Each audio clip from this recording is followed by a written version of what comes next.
stop. Gotta keep that zeal for real. Gotta keep that zeal. That's right. Gotta keep that zeal. Don't stop. Gotta keep that zeal. Don't stop. Gotta keep that zeal for real. Gotta keep that zeal. That's right. Gotta keep that zeal. Don't stop. Gotta keep that zeal. Don't stop. Gotta keep that zeal for real. I got my sword. That's right. Gotta keep that zeal. Don't stop. Gotta keep that zeal. Don't stop. Gotta keep that zeal for real. Gotta keep that zeal. I love it. Ain't no fraud. Authority is being charged. The scriptures on one accord. Running for the Lord. You just a buster. I'm close to the army of the Lord. To your host, we every night from coast to coast. We on your wall, holy post. Gotta keep that zeal to the end of the hour. Shop come out. I'm there. You old. You can't serve two masters. You want to go to your week and let it go. From city to city, state to state. We travel. We want to go to the Lord. Brother, your brother is wrong. Suffering to be here anymore. Spirit is in me. That's the comfort given to all of the disciples. Being almost a high and the gun race. And all of the rifles. Protect my nation. It ain't no thing to lay down my life or my friends. Ain't worried about the things that make my life easy. I want the truth. Ain't no pretend. America is a wicked empire. Let's go lie. I prophesy judgment on this nation until I die. Wake up morning, moon and night. Sound like E40. Israel, keeping the seal of the Lord. Gotta keep that seal, don't stop. Gotta keep that seal, don't stop. Gotta keep that seal for real. Gotta keep that seal. That's right. Gotta keep that seal, don't stop. Gotta keep that seal, don't stop. Gotta keep that seal for real. Gotta keep that seal. Gotta keep that seal, don't stop. Gotta keep that seal. Gotta keep that seal for real. Gotta keep that seal. That's right. Gotta keep that seal, don't stop. Gotta keep that seal, don't stop. Gotta keep that seal. For real. Every house is out. I live the battlefield, just watch me blaze this fire. I stay fresh so I put place in this one. Yo, going on, y'all, what you guys ever done? Y'all should have done, let you have a shot.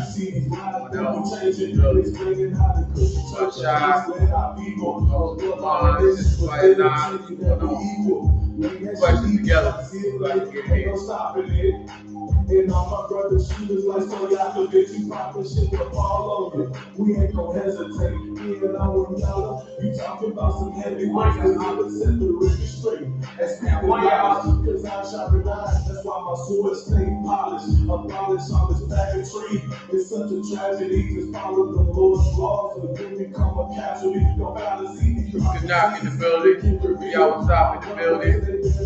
Look, this Courtney in the building. What's going on, y'all? Gotta keep that seal. Gotta keep that seal for real. Gotta keep that seal. Don't stop. Gotta keep that seal. Don't stop. Gotta keep that seal for real. Gotta keep that seal. That's right. Gotta keep that seal. Don't stop. Gotta keep that seal. Don't stop. Gotta keep that seal for real. Gotta keep that seal. That's right. Gotta keep that seal. Don't stop. Gotta keep that seal. Don't stop. Gotta keep that seal for real. Gotta keep that seal. That's right. Gotta keep that seal. Don't stop. Gotta keep that seal. Don't stop. Gotta keep that seal for real. Gotta keep that seal. That's right. Gotta keep that seal. Don't stop. Gotta keep that seal. Don't stop. Gotta keep that seal for real. Gotta keep that seal. That's right. Gotta keep that seal. Don't stop. Gotta keep that seal. Don't stop. Gotta keep that seal for real. Gotta keep that seal. That's right. Gotta keep that seal. Don't stop. Gotta keep that seal. Don't stop. Gotta keep that seal for real. Gotta keep that seal. That's right.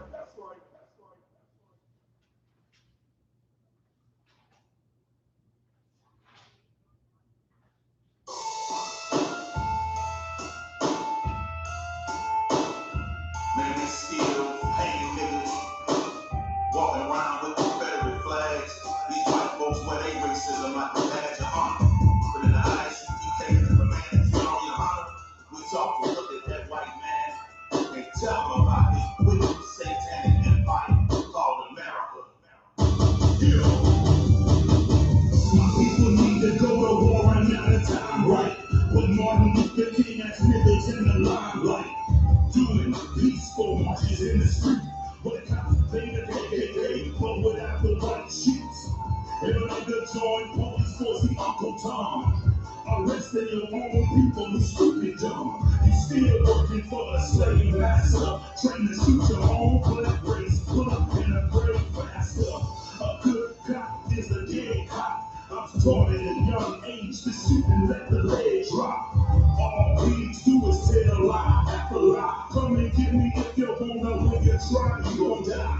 The hell with all my enemies, let them hate. I set up, ready to go like a template. I don't give a fuck. By the damn copper, AR-15 shoot down. I get a bird chopper, shotgun sound. Round after round, the blood of my ancestors cries for from the ground. Battle zone, always on, everywhere I roam. You was laughing not alone, that's the telephone. The purpose of life is to win the spiritual tournament. Reach the firmament and reside the permanent. That's fellowship. I.S.U.P.K ain't neutral or a riddle. That kid can never leave your house. He ain't on a swivel. White boy gave me thumbs up. I gave thumbs down. Told his ass to move round. Don't call me brethren. We from two different nations. He saw from the sea to check the crop, but you the dead. We wrong. Y'all ain't up the dogs. That's why y'all smelling months. It's time to let you know the Most High God has your guts. You put black people in bondage and you never let up. You throw us on the ground and shoot the kill so we can get up. Either rights will be in slavery, and no guess. I'm a waste the sun, penetrate through their recessive flesh. Put out in the cotton field, come sun up the sun down. All they do is fight and kill every time they come around. Especially if you are black or Mexican. White folks don't want you living next to them. Or get it, put the front, they laugh and smile on your face. We are every day of the one that killing off your race. Shotgun sound, round after round. The blood of my ancestors cries from the ground. Battle zone, always on, everywhere I roam. You was laughing not alone, that's a telephone. The purpose of life is to win the spiritual tournament. Reach the firmament and reside the permanent. That's bullshit. I.S.U.P.K ain't neutral or a riddle. That kid can never leave your house. He ain't on a swivel. And it's what I talk about the Bible or politics or about slavery. Mountain of lies, it's a politics. Fuck the police, and that's all I love the video. Got to Pharaoh, let my people go. Still ain't done it though. I'm not the same person you knew from back in the days. I escaped from master, I'm a runaway slave. Protect my sisters, I'm my brother's keeper. Back the street, super terror, block, sleep deeper. It's the fall of Babylon. All pigs get wings. Bless these stuff we haven't done. Like put these crackers in a ring. Right combination, beat their ass into submission. Live on taxi, razor blade is what I use for the incision. Yahweh is the most high, that's the man's crown. You got your hands up, but we can prove it hands down. If you let devils spray rise, then the truth and die. Even nations of dogs, they all need to be euthanized. Shotgun sound, round after round. The blood of my ancestors cries from the ground. Battle zone, always on, everywhere I roam. You was laughing not alone, that's a telephone. The purpose of life is to win the spiritual tournament. Reach the firmament and reside the permanent. That's bullshit. I.S.U.P.K ain't neutral or a riddle. That kid can never leave your house. He ain't on a swivel. Hey, Shalom, Hebrew. Y'all about to y'all what's that? Ben Yamin, I don't know how you say that. You know what I mean? It's lucky if I'm messing it up. Ben Yamin, Yashaala. I don't know who that is, man. Checking in the class. You in Florida? So you need to get on, man. Shoot, man, make them check-ins, man. Let me know who you are, brother. If I already have you on the list. But yeah, glad you made it to the class, man. We're about to get these questions in. KJ, the designer, in the building, as always. Shalom, Israel. We are the I.S.U.P.K. We started out at 1 West, 125th Street in Harlem, New York. Back in 1969, we're now in the Commander GEN.YAHANNA. And of course, we're not affiliated with any of your fake Hebrew Christianite groups. You understand? This is the home of the truth. And this is where it goes down, man. So we're going to get it in today. Today being scripture breakdown. I'm set for all questions, whatever questions you have about the school, about the Bible, whatever it is, you understand, we'll get it in today. Just make sure you detail if you type it in on the chat. You know what I'm saying? Big up to all of y'all making it in. Let's see. I have a question, man. Y'all hear anything about this white boy they making all the memes about, you know, doing all the crazy crime and crap? You know what I'm talking about? It's at my grandhouse. Yeah, I was watching it today. Okay, so I don't know nothing about it, but I keep seeing these memes on Facebook and stuff like this. So I was like, I'm gonna ask the brothers in class today, man. So who did he kill? All right, he killed 3 people. Well, he killed 2 people, right? He killed 2 people. The names look white. Are they white? White people. Okay, all right, never mind then. I don't even care. I didn't even care. I was just wondering because I seen the names like Rosenbaum or Rosenbaum. Why are we caring about this? Why is this meme everywhere? Rosenbaum dropped the N-bomb got killed for it. He was like, shoot me, nigga, shoot me, nigga, and the white boy shot him. He said that to the white boy. He said that to the white boy. Okay, and the white boy didn't like being called a nigga. What happened? All right. I mean, they saying it was just self-defense because he was, you know, lunging at him. You know, shoot me. Oh, he flinched at him. Yeah. So he was like, oh, at that. Okay. So they already got the verdict in. He's not guilty. Not yet. Oh. Did he kill somebody else? Yeah, he killed another person. They didn't talk too much about that. They said that he had jumped in somebody's car. The second person had jumped in somebody's car. Oh no. What it was he attacked him with a skateboard. Dude, you know, lunged at him, tried to jump kick him, hit him with a skateboard or whatever. He got killed. And the other dude had a gun on him, and he was chasing after the little white boy. The white boy fell on the ground.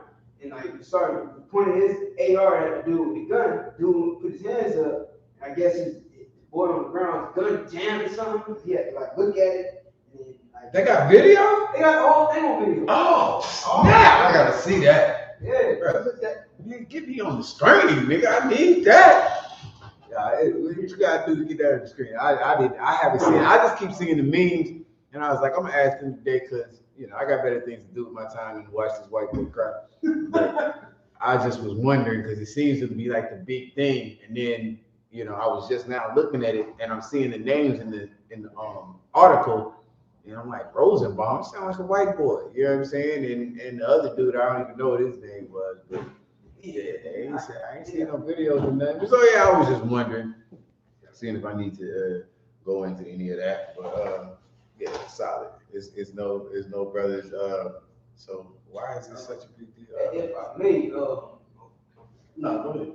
if I may, like what I know, what the generals and captains been talking about is that after this trial, basically you're going to see the difference between how Israelites get judged in the court of law and how Esau gets judged in the court of law. I mean, absolutely. This is exactly like I was just wondering because I'm seeing this dude, and I was just wondering like, what is the big thing? Like they talking about his verdict or whatever. But yeah, that's for sure. I mean, that's a given. If black people haven't noticed it yet, that it's a different law for us. It's a different penal system for us than it is for your oppressor. I mean, damn, this ain't gonna wake them up. They ain't seen it yet. You know what I mean? Like, shoot, man, we talk about it all the time. These cats get off scot-free for killing us. You know what I'm saying? Meanwhile, you kill a dog or you fight your dog, you know what I'm saying? And you going away for, a decade.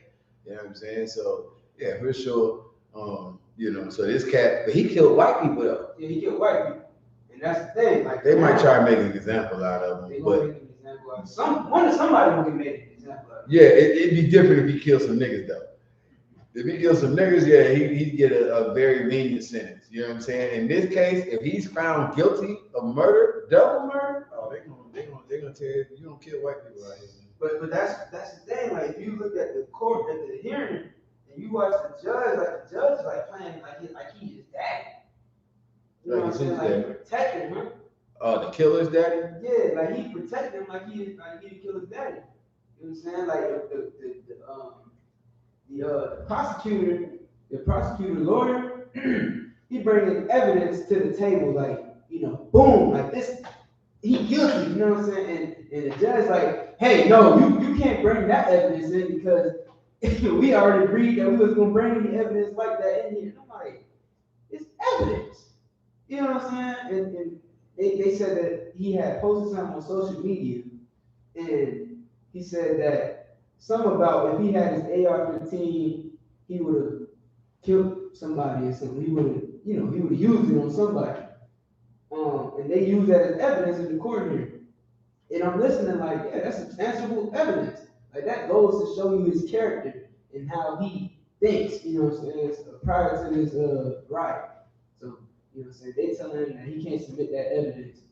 And the judge yelling at him, and the defense attorney's yelling at him. And he's like, well, I probably should have said this earlier. I probably should have showed you this evidence so I can submit it, but it's on the table now. You know what I mean? Like in his mind, like he's kind of a good lawyer because in his mind he knows Everybody else is, everybody else is going to. You know what I'm saying? He's pretty good, pretty good lawyer. The jury, they ain't gonna forget about it. The judge gonna say, hey, look, wipe that out of memory. You know what I'm saying? Yeah, but the thing, why the judge is saying it though, is because his instructions to the jury is basically like, you can't count that. Yeah. So if y'all in there deliberating and somebody says, oh, no, I don't think he's guilty because you can't bring that into evidence, you have a hung jury. You know what I'm saying? They're not going to come back with that same verdict if somebody, you know what I'm saying, is, partial to him or, wants to follow it to the T or whatever, but you for sure right. Like a lot of them, I can't unthink that. I can't unsee that. Like, brother, he put it out there. So, anyway, he killed white people, Most High in Christ, but, hopefully, we get one more. Maybe they give him the death penalty too. You know what I'm saying? It'll be one more about it here. You know what I mean? But, yeah, with that, like I said, I just wanted to know.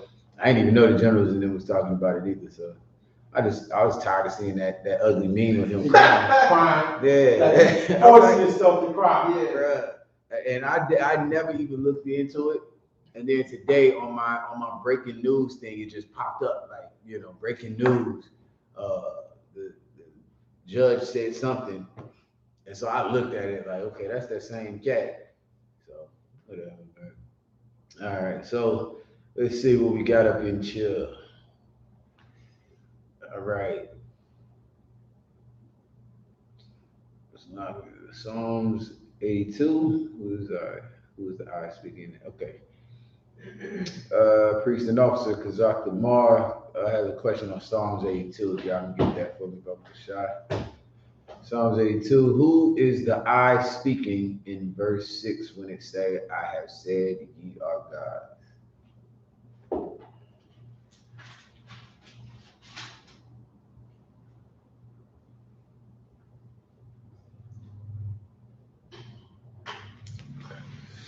I think that's something else. We'll go ahead and read it. No, sir. The book of Psalms, chapter 2, verse 4. The book of Psalms, chapter 82 and verse 4. Deliver the poor and the needy. Where you at? One more time, so Book of Psalms, chapter 82, and I'm going to start at verse 4. The question is in verse 6. All right. Well, we start at verse 1. It's pretty small. All right. The book of Psalms, chapter 82 and verse 1. The Most High standeth in the congregation of the mighty. He judgeth among the gods. Right. So the Most High standeth in the congregation of the mighty. He judgeth among the gods. Anybody want to break that down?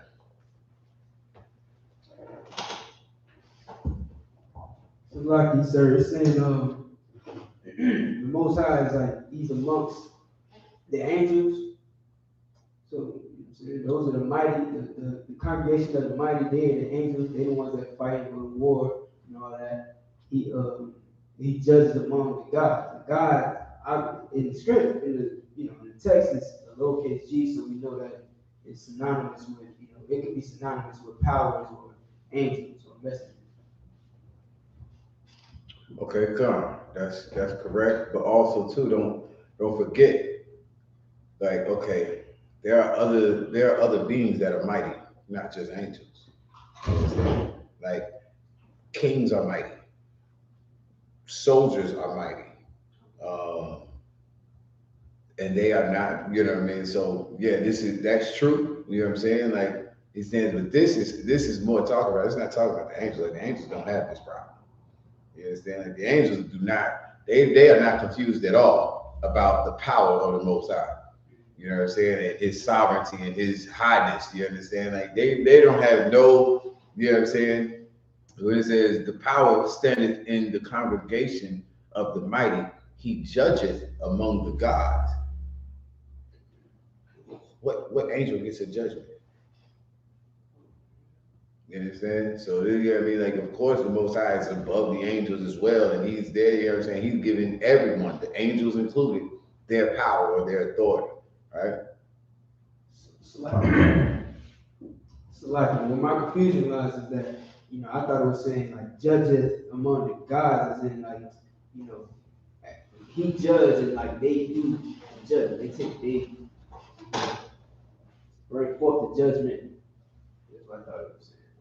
Like he's What is it to judge? You just got finished talking about the judge in this white boy trial, right? it means to punish. Or to Okay, a judge that sits on trial is not punishing all the time. right. You understand? Like, a judge might determine that there is no punishment needed. You might be found not guilty of it. So to judge is not necessarily punishment.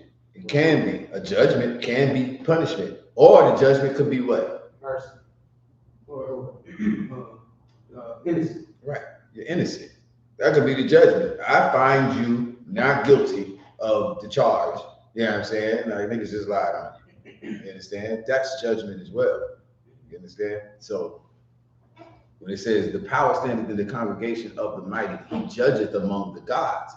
He judges among the men that you can't judge. Can you judge a judge? Can you judge a king? Well, who tells a king that he's wrong? The Most High. That's who. Not me, not you. I can't.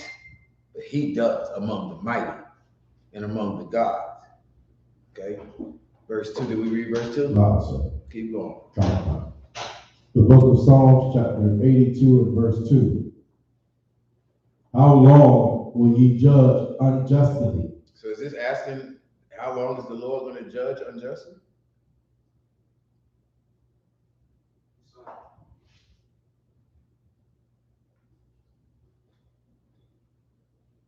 I'm going to have him keep reading before you answer. Let me give you more context. Started at the top of 2. Yes, sir. The book of Psalms, chapter 82 and verse 1. The power standeth in the congregation of the mighty. He judgeth among the gods. How long will ye judge unjustly and accept the persons of the wicked? Salah. All right, who wants to break down 2? You 2? Got it? So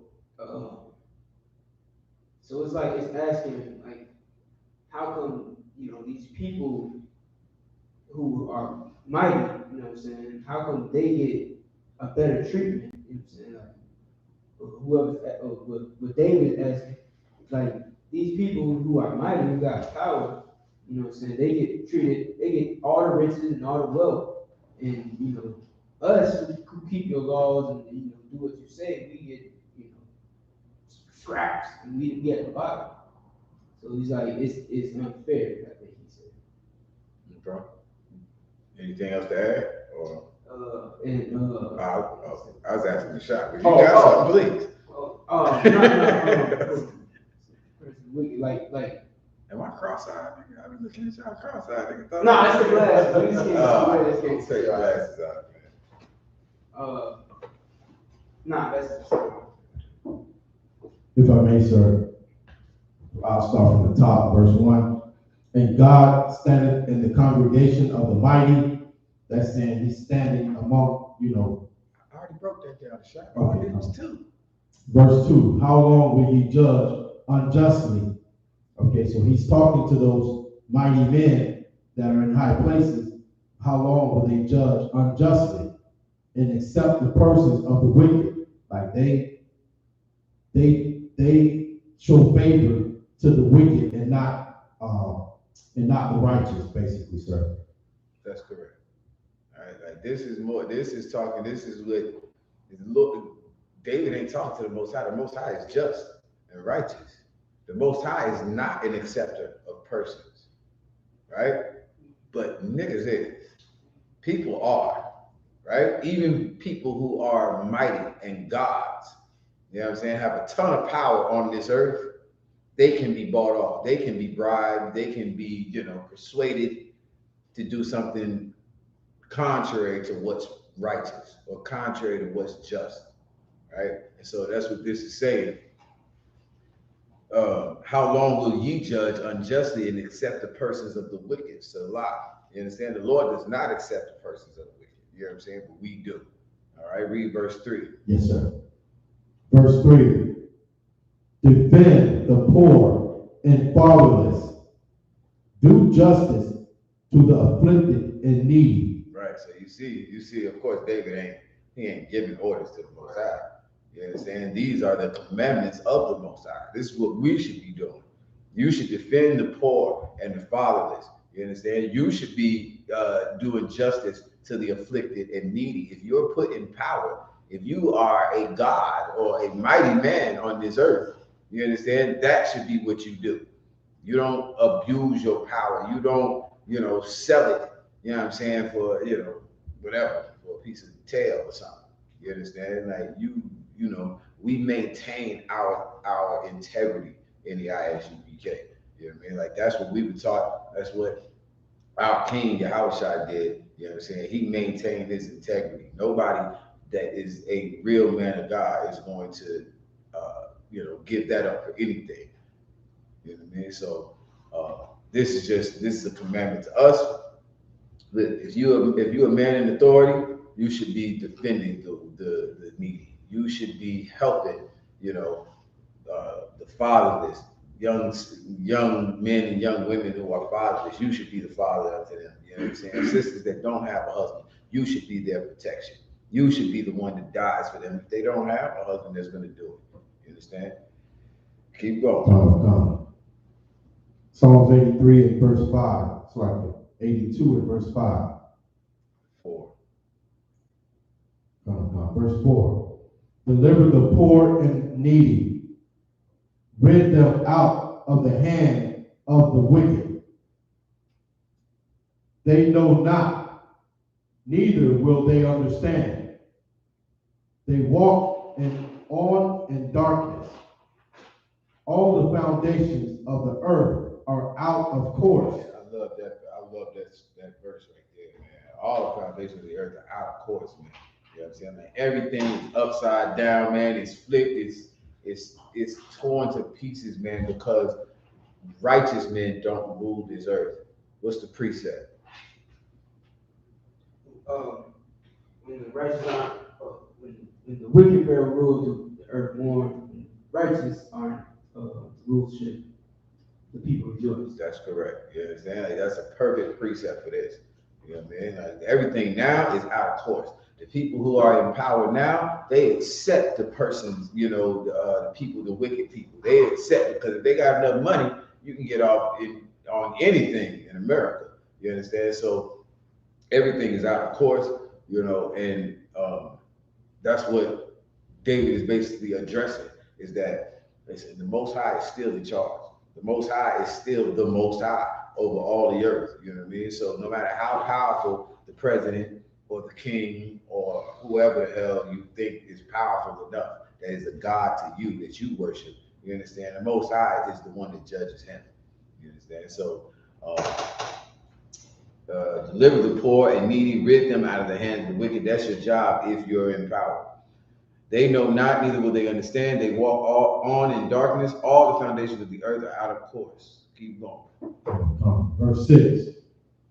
I have said, ye are gods, and all of you are children of the Most High. Right. This is talking about Israel. You understand? Like you are the ones that are supposed to be in power. You're supposed to be the little gods on the earth. That's what it's supposed to be. There are people that were created to defend the needy and to protect the helpless and to be a father to the fatherless. There are people who just have that in them. You understand? The Lord said that ye are gods and all of you are the children of the Most High. You know what I mean? So we are held to a higher standard. You understand? The other nations, they don't know what you know.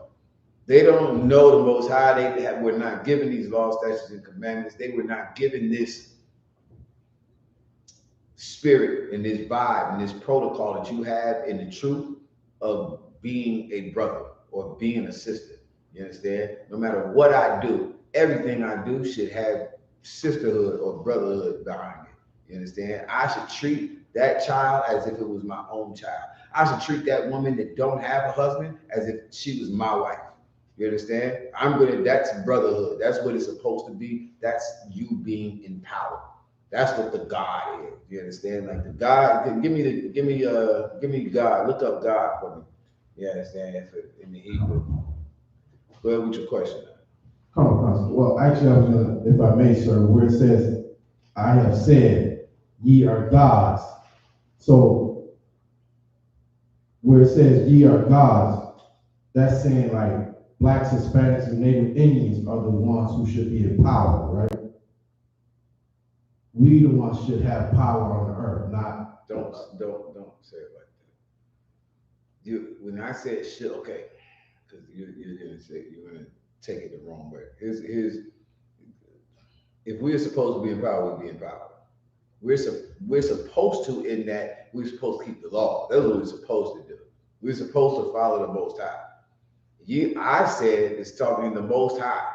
The Most High is saying that we are powers. The Most High made us, called us to be that. You understand? Of course, you can get the precepts. Deuteronomy 7. It's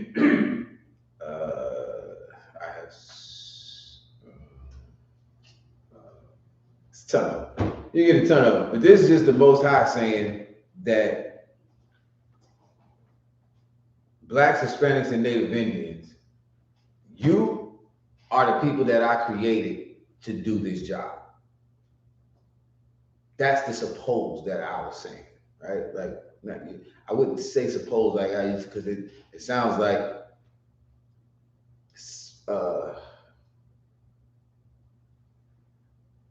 something's going on that's not supposed to be going on in a different. It is. The earth is out of course, but you're supposed to, because we're supposed to be following laws. We're supposed to be brothers to each other and sisters to each other. We're not, because we didn't follow the laws. So when it says, I have said ye are gods, in the Most High, give me the one that says, I have chosen you. I think it's Deuteronomy. That's Deuteronomy. It's a couple other ones. I don't know why that's the. Hey, and can you hit that thermostat for me? Somebody. Whoever ain't doing something right now. All right. So in this verse, because in the verse 6 when it say I have said, yeah, that's the Most High. Who is the I? The I is the Most High. Okay. The Most High is the one that determines it. Here's a precept for you. You got it. Yeah, I got it. Deuteronomy chapter 7, verse 6. For thou art a holy people unto the Lord thy power. All right. So this, of course, talking about Israel. You are a people that's set apart. You're not like everybody else. You're a holy people. I remember in the church, you know what I'm saying? God is holy. The church is holy. The pews that, that woman on her vow is sitting on is holy and it's set apart. It's not nothing special about that church or them pews, but there's something special about that sister and that brother if they keep the law, statutes, and commandments. Otherwise, you are common. You are just like everybody and everything else. You being holy has to do with you keeping the law, statutes, and commandments of the Most High. That's what holiness is, right? So this is what the Lord is saying. Read it again from the top. Deuteronomy 7 and 6. For thou art a holy people unto the Lord thy God. Here's the supposed again. This is what you're supposed to be. Right. Like I said, this is the supposed. You're supposed to be following these laws. You are a holy people unto the Lord thy God. Keep going.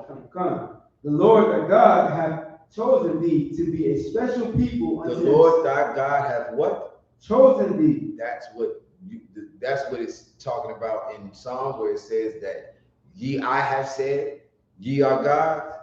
It's because he chose it. He said it. He made it that way. We all are creations. We ain't no different than the damn rhino or the elephant or the you know what I mean? We're a creation of the Most High. The Most High decided to make you, to give you the law, statutes, and commandments. It's another precept that says, you know, that if the Lord wanted, he could have a rock worship him. You understand? Like, he don't need you. Yeah, if you can find that, that's a good one. Because there's a one, and I don't know if it's in the same verse where it says, if he would have gave his laws to these other people, they would have served him. But niggas, oh no, not you. You need your ass whooped. That's what we needed. We needed slavery and damn drug addiction. Still don't get it. Okay, keep reading. Come. For thou art a holy people unto the Lord thy God. The Lord thy God hath chosen thee to be a special people unto himself. He just chose you to be special. He chose you to be a special people unto himself. For him. To do his bidding, to do his will, to follow his laws. He chose you to do it. I have said that you are God's. You're separate. You're holy. You're different. You're set apart from everybody else out here. Keep going. Come. Above all people. Where is the God at? Where is God? Ask a Christian where God is at. What would they tell you? In my heart. They might say that too. I need the common, the normal. You know what I'm saying? Y'all niggas try to be too deep sometimes. In the Christian church. Anywhere, yeah, what the hell? Anywhere. Who says in their heart? I don't know them. Where is God? In your heart? He lives in there? You deal with some deep Christians. I'm talking about the regular, you know, layman Christian. Where is God? In the cloud. Yeah, he's up there. He's above us. What do they call him? The man upstairs. He's up there. He's above us. Everybody thinks that heaven is right up there. And they're like, when the scripture says that the Most High is omnipresent, he's everywhere. He's in your heart. Yes, he's up there. He's down there too. He's in that closet when you're being a whore or when you're popping one. So, perspective. Yeah. End of the day, the Most High said that he chose us to be a special people unto himself. Read from there. Come. Above all people that are upon the face of the earth. I have said that you are God's. On the earth, you're above everyone else. You're set apart. You're holy. You understand? If you keep the law, statutes, and commandments of the Most High. You understand? That's what makes you a power. You understand? Unto the Most High. Yeah. That judge in this case got power. I guess you could call him you call him a God too if you want to. You understand? Like, we all have a certain, you know what I mean? You call a lion a power. Don't people worship animals? They got power too. They worship that snake because of his prowess, and he's got, you know, he can kill you and this and that and the third. He got power. It's a God unto other people. The goddamn sun. People worship the sun because of its immense power. You understand? So that word, who got a definition? Go ahead. God in the concordance in there. Alahaya, rulers, judges, divine ones, angels, gods, plural intensive, singular meaning, God, goddess, godlike, one, works or special possessions of the Most High, the true power, God. I mean, it doesn't get any clearer than that. You know, rulers, people in high places, man. That's what the scripture says, man, in Ephesians 6. You know what I'm saying? We wrestle not against flesh and blood, but against powers and principalities. You understand? Like, these are powers. The people that are in charge, they have power. They have the power to put you to death. They have the power to have mercy on you and pardon you if you on death row. They have power, and it comes from the Most High. Matter of fact, give me that one real quick. Damn, I'm all over the place. The powers that be, Hebrews 11. It's not Romans 11. Hebrews 11 and 13, or 13 and 11, something like that. The powers that be are ordained of the Most High. You understand? Like, all the powers, the gods, they come from the Most High. You understand? That's what the brother just read in the definition of a god. In the Hebrew, it's Elohim, which is the powers. That's all it means, the power. You understand? Like, God is not the Most High's name. It's just, he's the Most High God. He's the Most High power. There's no power above him, and there is no power without him. That's what it's talking about. You understand? So they call him God, but that's not his name. It's just one of his, it's just, it describes him. You understand? So when it says that I have said that you are gods, the Most High chose us to be that. He chose us to be in rulership on this earth. And that day is for sure going to come. You understand? Come back again. We did it for a short time, but it's coming back again. You understand? As we continue to change our lives, in the school, you know what I'm saying, with each other, everywhere we are, in whatever situation. I don't care what it is. We can be out playing damn golf. You understand? If we treat each other like brothers and sisters are supposed to in the spirit of the Most High, if we deal with each other according to the laws and the statutes of the Most High, listen, you again will be set apart and above everyone else on the face of the earth, man. And they will look at you as the gods. And guess what? The Most High is going to judge among you. That cracker ain't gonna be able to judge a goddamn thing. He think I did something wrong? Who the hell cares? It is you out of your place. You understand? Listen, my child thinks I did something wrong. Who the hell cares, nigga? Is you gonna judge me? Child can't judge me. My woman can't judge me. No man under me can judge me. Take it to the authorities above me. What you do? Well, that's what they're gonna have to do. You got it? Come on. The book of Romans, chapter 13, verse 1. Let every soul be subject unto the higher power. There it is. Read it again. Come. Let every soul. Let every soul, meaning everybody, individually, whoever it is, whoever your superior is. That's what they like to say in America. It's my superior. Whoever is over you, do what? Be subject unto the higher power. Everybody should know that. Be subject, meaning submit yourself unto them. Keep going.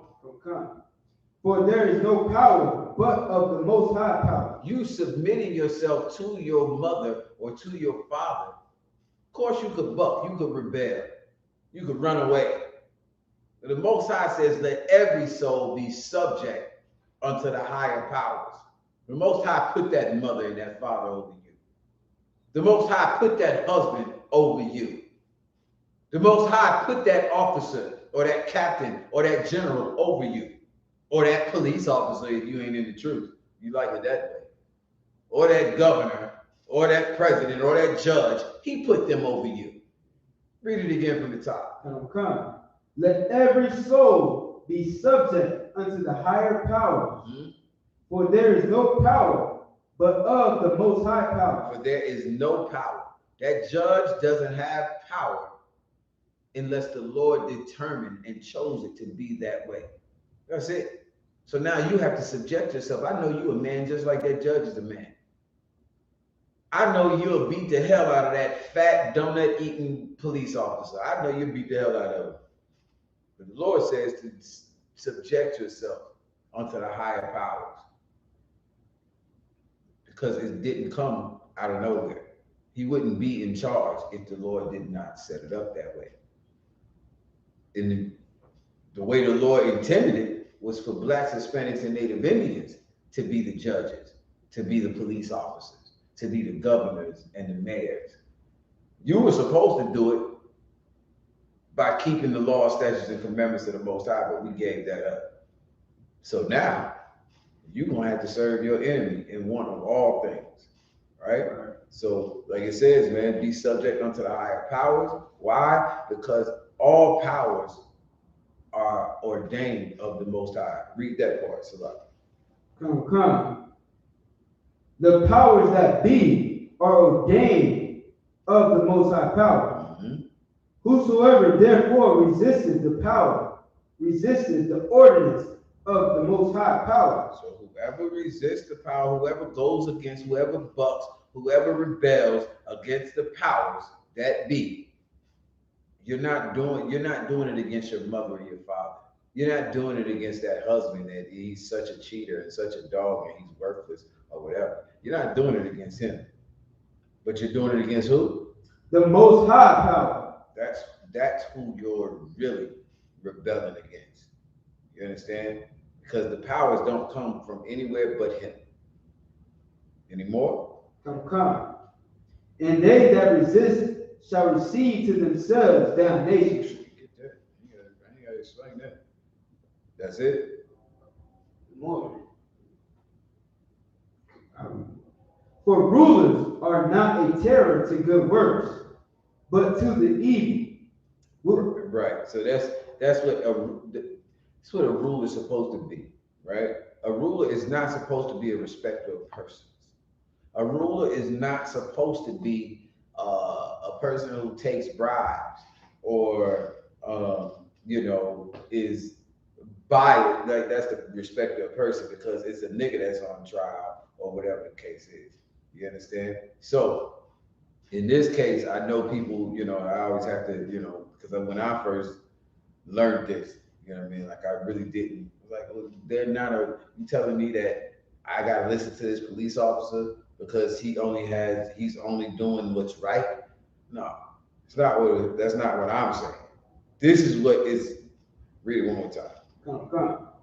For rulers are not a terror to good works. Right, rulers are not a terror to good works, but what? But to the evil. Right. So they are a terror unto the evil. They are a terror. They aren't a terror unto good works. Even in America, right? What nigga is doing good in America? Niggas in I.S.U.P.K. Say that better.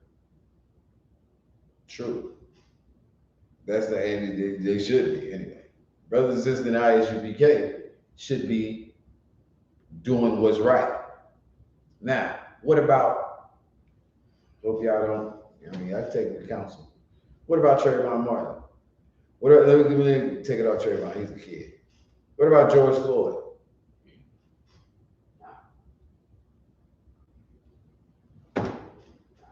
Niggas is silent, crickets over here. Who online, man? What about George Floyd, man? Nothing? I ain't got nothing on that? Cool. Let me explain something to you.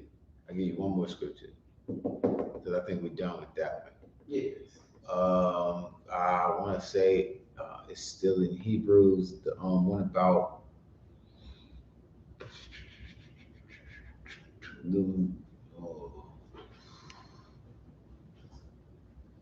something like, I can't say it right. I know I'm about to mess it up, man. But it's something about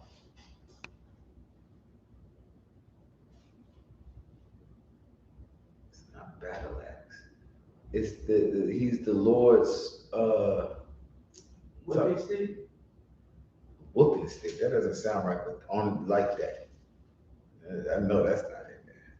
Whipping stick. That ain't in the Bible. That's a nigga term. I mean a nigga term.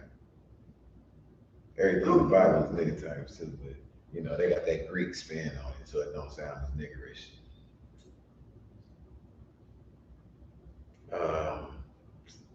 He is the Weapon of destruction or something like that.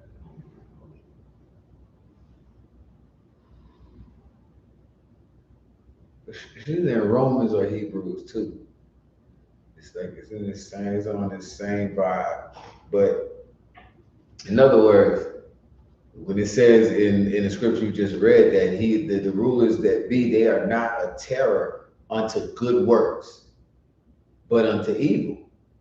Right? Like, nigga, they can't touch the I.S.U.P.K. You know what I mean? Like, but the I.U.C, they're damn murderers. You understand? And niggas is going to jail. In the IJCCC, the candy cane cats, you understand? Niggas is getting, you know, taken to jail for fraud and dying in jail on COVID. You know what I mean? So the rulers or the powers that be are not a terror unto good works. This is just saying, like, listen, we know they are respecters of persons, that they don't have the law, statutes, and commandments of the Most High. But how the Lord has it set up, they cannot touch us. If you in the truth, you keeping the law, statutes, and commandments of the Most High, listen, man, they are not a terror unto good works. Like, we understand it in here. If I gotta go to jail, it's not a terror unto me. This is just part of my job. You know what I'm saying? If I gotta give my life, that's just what it is. Our king did the exact same thing.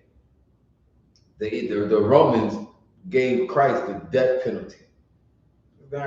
It's not a terror unto his good works. Like, even Pilate himself said, like, I can't find no fault in this man. Y'all want me to crucify him? What's wrong with y'all? You understand? But according to their traditions and whatever, that's how that joint happened. But they're not a terror unto good works. You know what I mean? But unto the evil, that's what their job is. Anybody found it? Yeah. Let me call a copy real quick.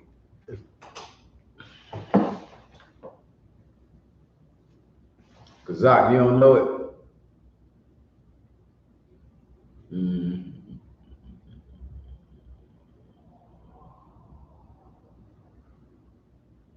If I tear me some mushrooms up, wow.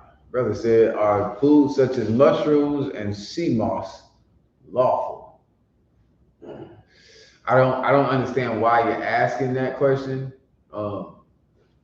If you have a scripture that you know is in question, that has you questioning that, then I would need that, brother. But yeah, sea moss, as far as I'm concerned, as far as I know, I'm not as far as I'm concerned. As far as I know, there ain't no fish. That's the grass. Yeah, I didn't know if I never ate it, but yeah, eat all the grass you want to. Eat all the grass you can stomach, and mushrooms. I mean, hell. Okay. I know they do have the mushrooms that grow out of shit, right? Oh, yeah. Poop mushrooms. Yeah.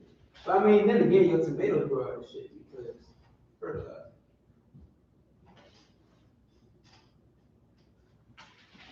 Yeah, can't eat poop though. Eat poop. Clean the whole up. Nah, it ain't. Yeah, that's nasty when you think about it like that. But yeah, fertilizer. It is fertilizer. I mean, you gotta give me a scripture on what you're talking about. You know what I mean? But yeah, generally speaking, yes, mushrooms are lawful. Sea moss is fine. I know it's in the sea. It's not talking about the grass that grows in the sea. Okay, I know I've heard fake Israelite groups, and they say, you know, anything that comes out of the sea gotta have skins and bits. You know what I mean? So you telling me if I take some water out of the ocean and They got sea salt in there now. They get the salt. oh, you can't use the salt. Can't use no sea salt. It ain't got fins and scales. I mean, it's just ridiculous. They don't understand the Bible, but Most High in Christ, you know, thanks to the Most High in Christ, and you know, mighty men like, you know, Commander GEN.YAHANNA and the men that were before him and the men that came after him. Hell, shit, we good, man. We know that we can eat vegetation. All right, so anybody got what I called for yet? Y'all can't find it? It's in Romans, I'm pretty sure. What am I? Let me try it. It's talking about who? It's talking about I.S.U.P.K.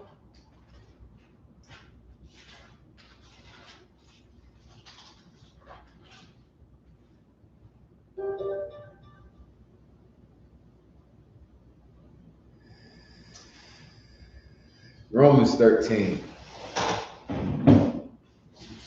And you probably just start at 1, but this would be another interview in good one. We already Romans 13. Oh, that's where we was at? Where did we start at? We started at 1. We started at 1. Where are we at now? Oh, we at 3.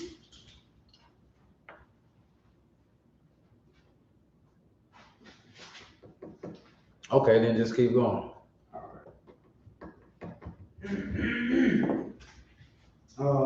In the middle of verse 3. Wilt thou then not be afraid of the power? Do that which is good, and thou shalt have praise of the same. For he is the minister of the Most High to thee for good. That's the part.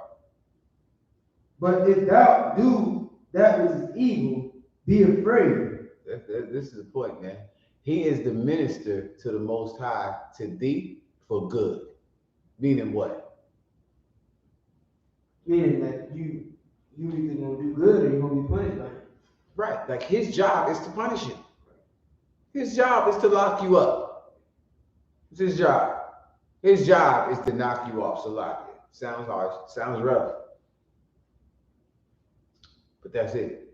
It's his job. He is the minister or the servant of the Most High to you so that Israel can wake the hell up. So that we can find out, we can watch, what happened to our, forefathers, to our uncles and aunties and all of that. How they overdosed on drugs and whatever else, you understand? Like his job is to punish it. Sure, he brings the drugs over here.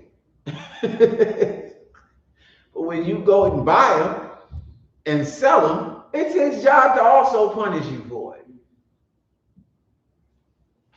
That's what him to do. He ain't got the laws. He's just here playing a role. That's what he do. You know what I'm saying? So, because we didn't keep the law, statutes, and commandments, because we didn't stay separate, set apart, holy, you understand, unto the Most High, our power. Now we got people who are, acceptor of persons and, people that take a bribe and, these horrible leaders, they over the top of us, man. You know what I'm saying? But one thing they can't do, you know what I'm saying? They can't stop us from, doing this work of the Lord. You know what I'm saying? If they do, they got a worse punishment coming. You understand? They don't even do it. I mean, I guess they could. They've done it before. Not supposed to. I think they've learned from their ancestors. They learned from Antiochus and from all the mother cats. America will allow you to serve whatever God you think you like. You can, you can have a field day saying whatever the hell you want to say. We do it at camp every week. We say whatever the hell we want to say. We got freedom of speech. Say what you want to. You understand? Is there any more? No, we should be done with that. Jump me back to 82. Did we finish 82? Yeah, he said, I have said ye are gods, and all of you are children of the Most High, but ye shall be like men and fall like one of the princes. Right? You shall be like men. You were supposed to be on high, but you're going to fall like the people who don't have the law, statutes, and commandments of the Most High. You're going to fall like the people who don't understand that homosexuality is an abomination, it is disgusting, and is going to get you every horrible, vile disease on the face of the planet. You're going to die like somebody who doesn't understand that drugs are meant for, medication and not for you to, enjoy, a day walking in the park. You understand? You're going to die like men. As a God, you would understand that there's a time and a place and a season for everything. Why? Because that's what the Most High said.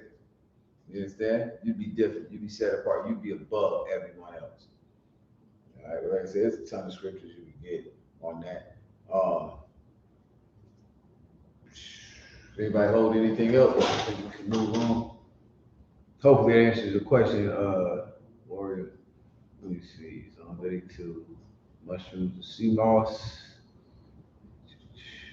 All right. Can I get a breakdown on 1 Chronicles 6 and 30 through 39? All right. Let's get that. 1 Chronicles 6 and 30 through 39. You listen, y'all don't be shy, man. Whatever questions y'all got, you see, I'm gonna get you a good thorough breakdown on it, man. So let me bring them on. Sir. The book of 1 Chronicles, chapter 6 and verse 30. Shimea, his son, so I'm about to start out. Just going through a minute, but like over 1 Chronicles what? 1 Chronicles chapter 6 and verse 30.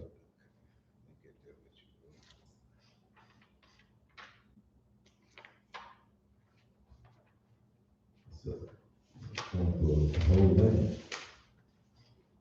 Maybe he typed the wrong thing. 1 Chronicles chapter 6 and verse 30.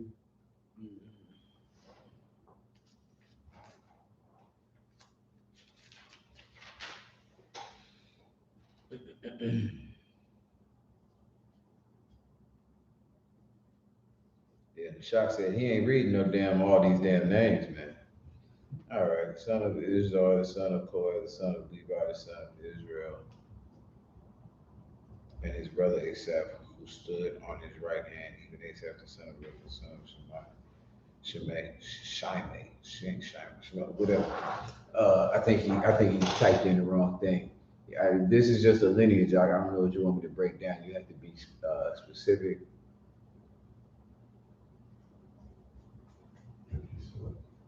Okay,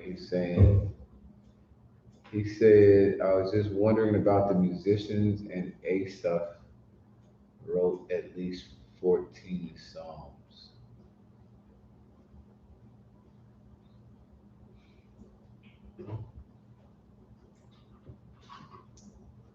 If I may, sir. 1 second. Said he's just wondering who A.S.U.P. was. I'm too hard to watch. Okay. Just wondering who A.S.U.P. was. I don't know, brother. I mean, we could look it up the same way, everyone should look it up. If you don't know, like, I don't know every person about this brother was not, a prominent figure, so I'm not sure, off the top of my head who A$AP was. But, more than likely when you see cats like this, and like he said, he saw him in the Psalms, he's probably a scribe. It would be my guess. He's probably like a scribe, or could have been a priest, but I don't know. I don't even know who. Anybody got that? Look up A$AP in the dictionary.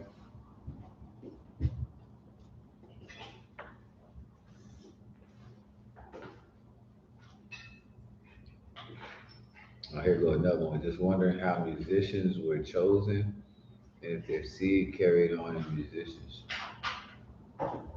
Okay. Yeah, have no knowledge of that either. How musicians are chosen, I would assume that a musician is chosen the same way that they're chosen today. If he has skills, can you play? You understand? Like, can you play the harp? David, you know what I'm saying? Saul was looking for somebody to soothe him, and they told him about David, who was a bad man on that piano, the primitive piano, the harp. You understand? So David, played the harp, and that's how he got. You know what I'm saying? Like, I don't know, like the seed being musicians. Like, of course, you could teach your son, I guess, how to play an instrument. You know what I'm saying? Which a lot of people do.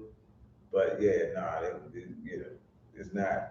But if there's somebody that can play, there's somebody that can play. I know what you're talking about. There are some priests, some Levites that were bad, but it's just like, Just think Wyclef. You know what I'm saying? Like Wyclef and his kids is bad. You know what I'm saying? Like, or the Marleys. Marleys had a whole bunch of them. There's niggas that could play. It's a whole bunch of people like they listen. The Bars, I know they heathens. The Marleys are too. But nigga, they got a whole family. Generations come up. Like they got new DeBarges. Y'all know that? Wow. Like the kids of Chico and L and all of them and Bunny. Their kids is doing the same thing. Yeah, please. My father was a musician.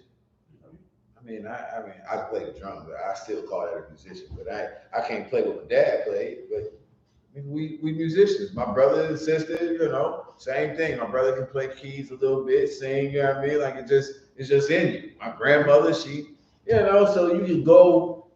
It's just it's kind of past. You know what I'm saying? If you want to give me the scripture about the brothers who in Levi were musicians, you can, but you know, just to help you, to skip you along, think of it like this. In the I.S.U.P.K, we teach every man in here how to speak, how to go to camp and teach. We teach everybody how to do that.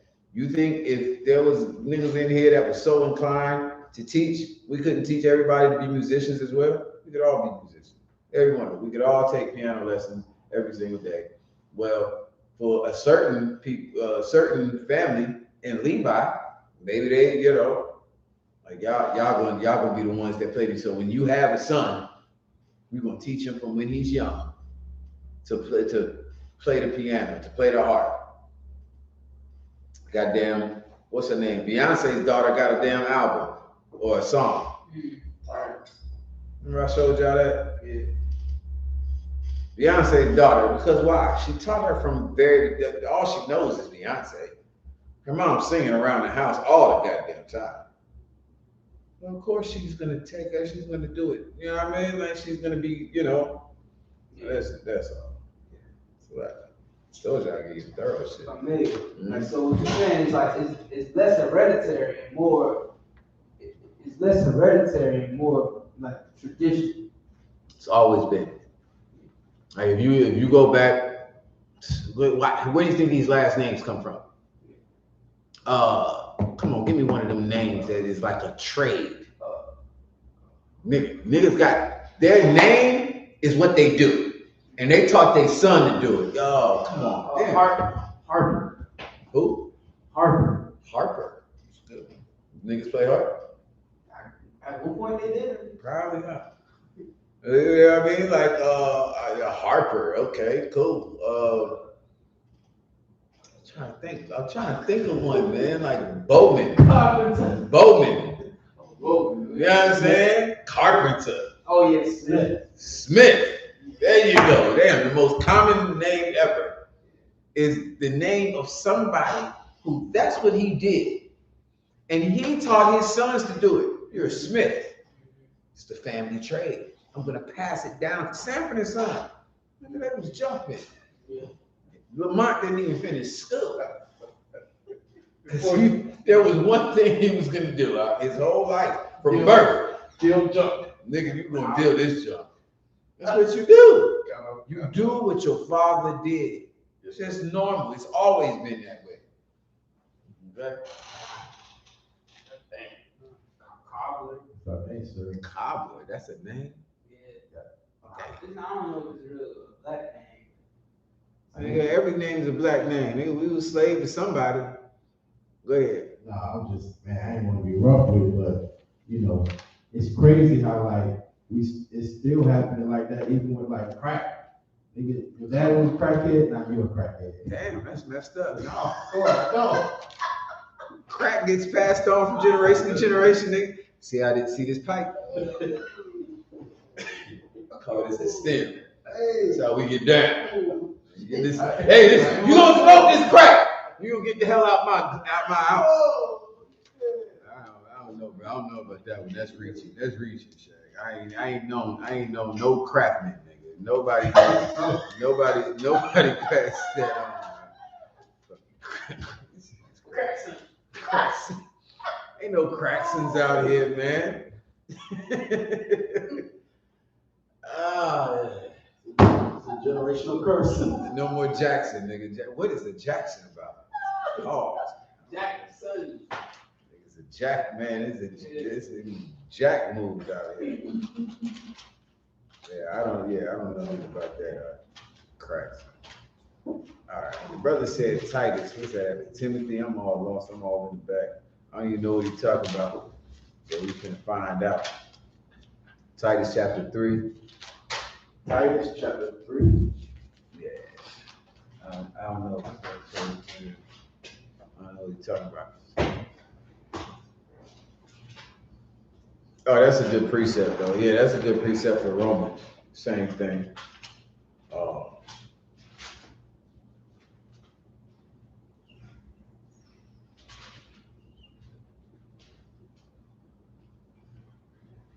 Yeah, pretty much just the first part. The other part is, just again about being brothers. It says, put them in mind to be subject to principalities and powers, to obey magistrates, to be ready to every good work. This is like us being in the truth. This is kind of like what this one is. You understand? Like, more on that. You know what I mean? Like, we coming into the school and, we keep brothers and sisters in mind to be in that right mind frame, that right spirit, to be subject to principalities and powers, to obey magistrates, which, that's what they call a judge nowadays. You know what I'm saying? People that's in a position of authority. You know what I mean? This is the same thing as Ephesians 6, right? This is the same. This is like almost word for word what Ephesians chapter 6, I believe like 10 or 12 is talking about, where it says, you know what I'm saying? We are, we wrestle not against flesh and blood, but against powers and principalities. You know what I'm saying? Like, like this is the other end of it. This is us being in the truth. The other one is about people that are against the truth, that are against, the law, statutes, and commandments. And this also goes with that Romans 13, so you can put it together. You know what I'm saying? All together. But yeah, this is a good one. It further says in verse 2, to speak evil of no man, to be no brawlers, but gentle, showing all meekness unto all men. For we ourselves also were sometimes foolish, disobedient, deceived, serving divers lusts and pleasures, living in malice and envy, hateful and hating one another. That was us in the world. You understand? But now we're in the truth. It's something totally different. Now we don't operate the same way. Now we con out of one con all goddamn day. You understand? You know what I mean? Like, brothers and sisters in the truth, they understand what con out of one con is. Wives in the I.S.U.P.K, they understand what con out of one con is. You understand? They are subject. They subject themselves unto their own husbands. Our children, they understand what it is. So that's it. What else would we holding on to?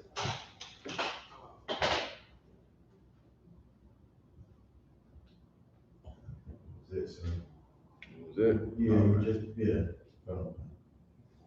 Solid. All right. Let's see. I see the brother didn't come back with the mushrooms. I was waiting on y'all.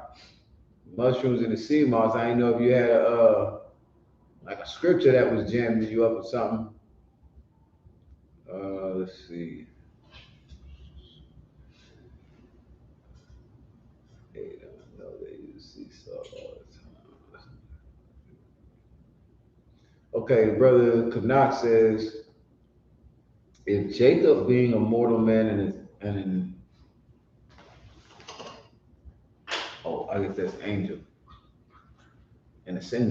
An angel being of the power, how then was Jacob able to prevail against him when what the hell?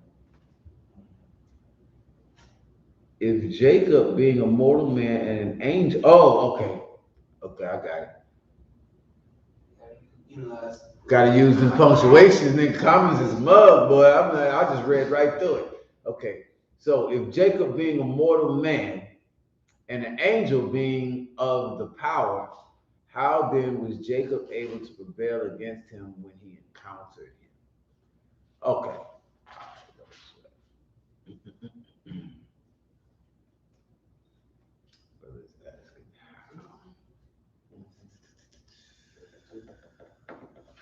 Give me, okay.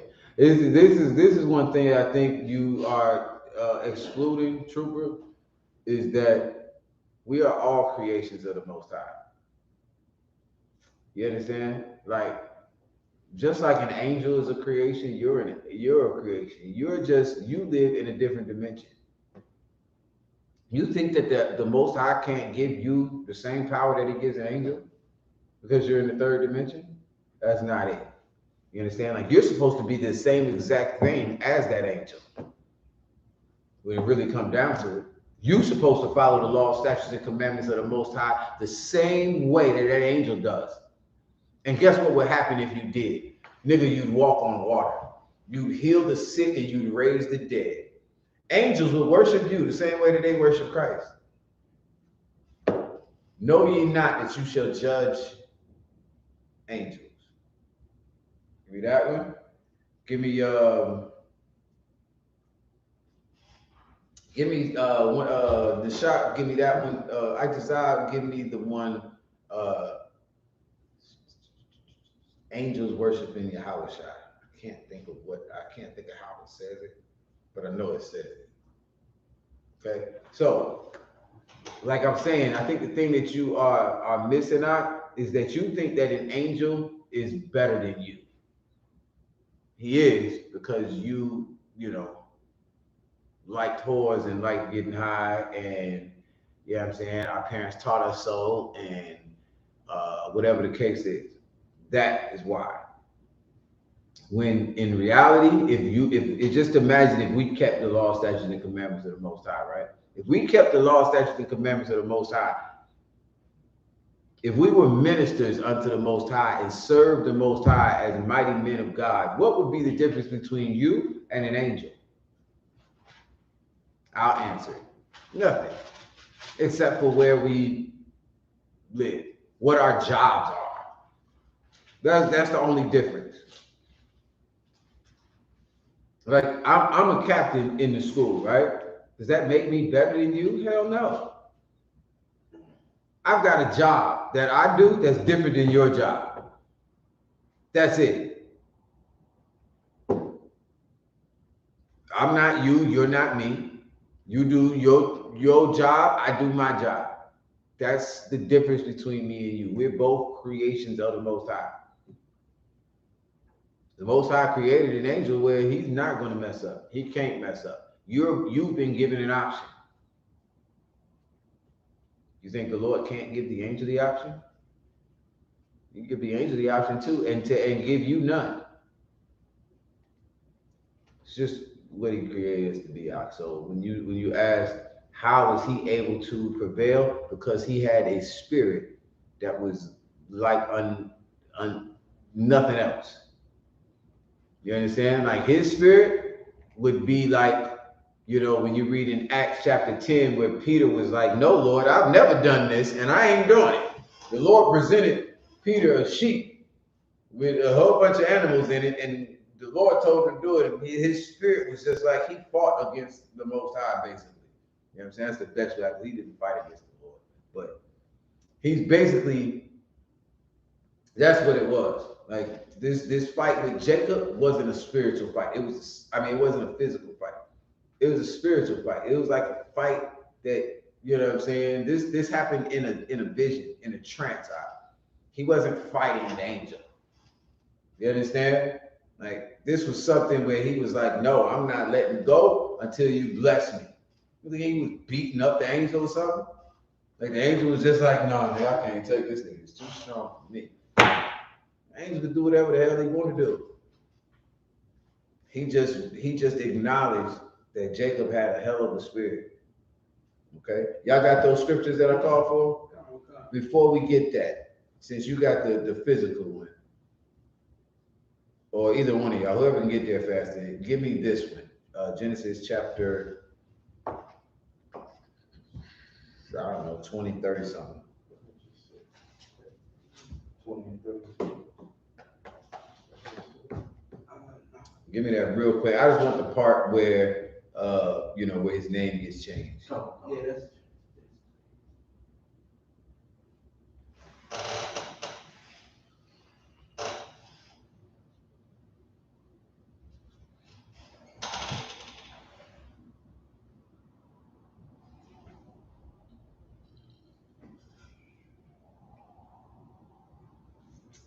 Okay.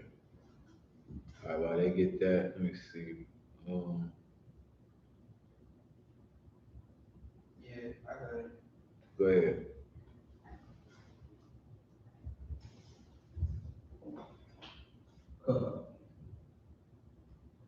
The book of Genesis, chapter 32.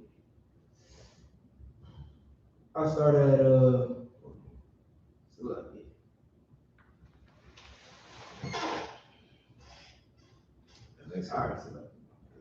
Listen, this is what everybody should be able to do, man. Our father did it. You understand?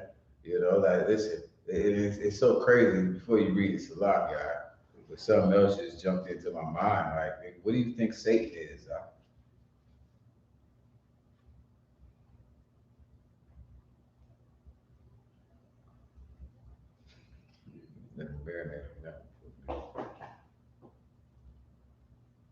Satan is from the same dimension and a power, an angel of the power, just like that angel was that the brother wrestled against.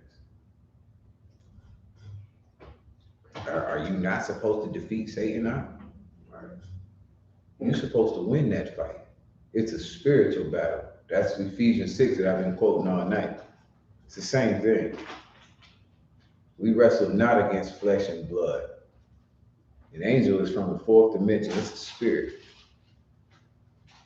And Jacob was like, hell no. You understand? We're gonna read it for you, but it's the same thing.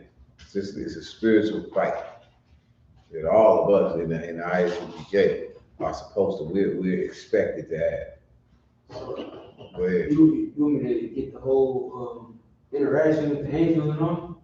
Just the part where he's wrestling at the end and his thigh comes out, his hip comes out of joint, and the angel says, "You with power." You know what I mean? So, all right.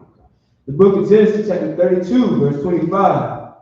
And when he saw that he prevailed not against him, so like go a little bit above that. The book of Genesis, chapter 32, verse 23. And he took them. 22. And he rose up that night and took his 2 wives and his 2 women servants and his 11 sons and passed over the ford Jabbok. And he took them and sent them over the brook and sent over that he had. And Jacob was left alone. And there wrestled a man with him until the breaking of the day. And when he saw that he prevailed not against him, he touched the hollow of his thigh, and the hollow of Jacob's thigh was out of joint, as he wrestled with him. So I said thigh and hip. Both same thing. That's how you understand it. Your thigh, the hollow of your thigh is your hip. Right? So he pulled his hip out of joint. Okay, basically. All right. So this cat was left alone.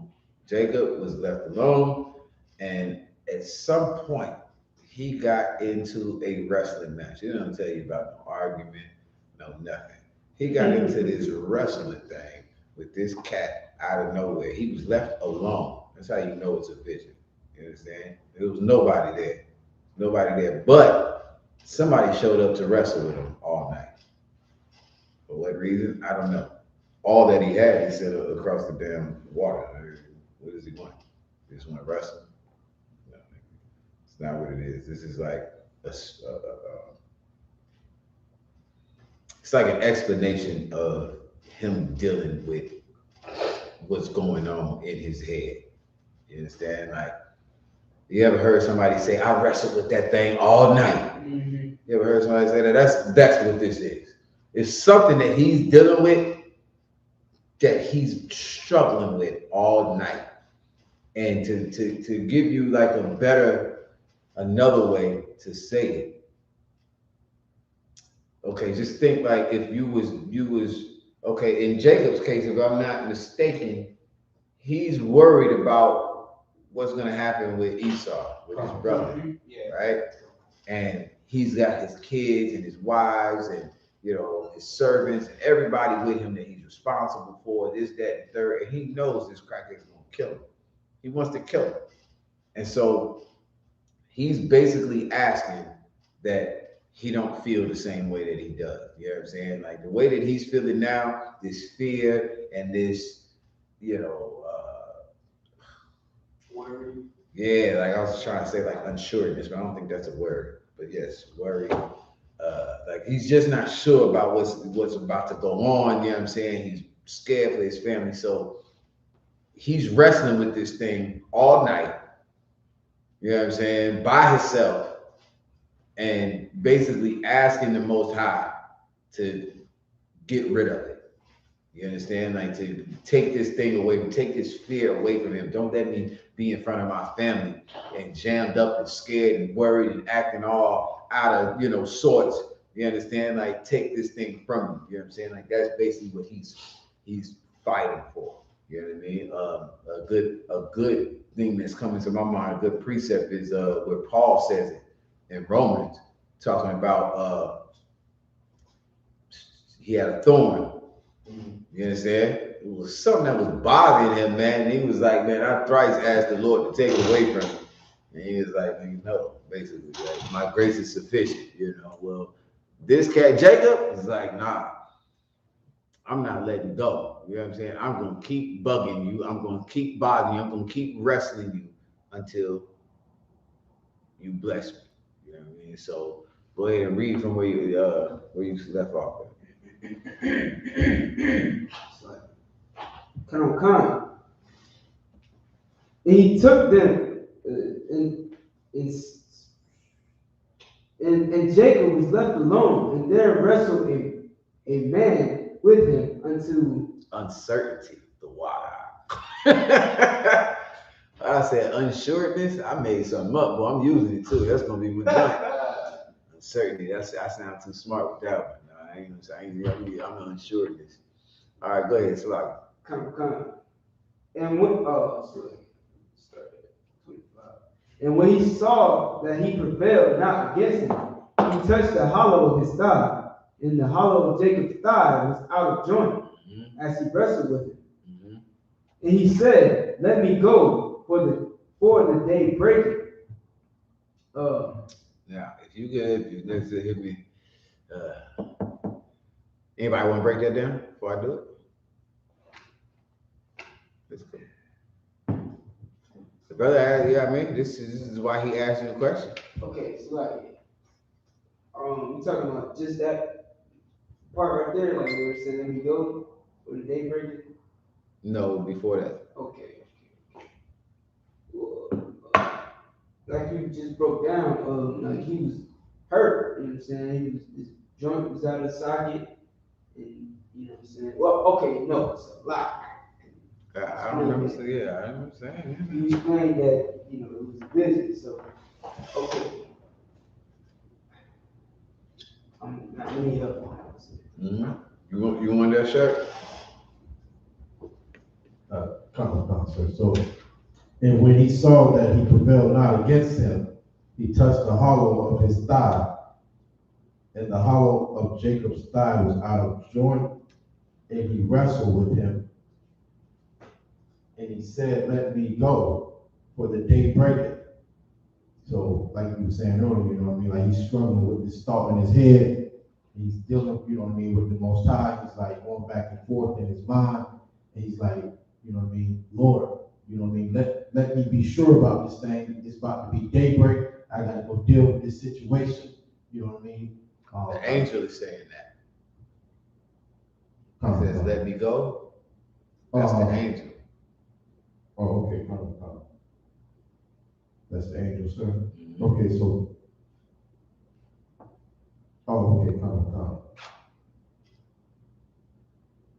So yeah, come. So like, And he said, let me go, for day breaketh. And he said, I will not let thee go, except thou bless me.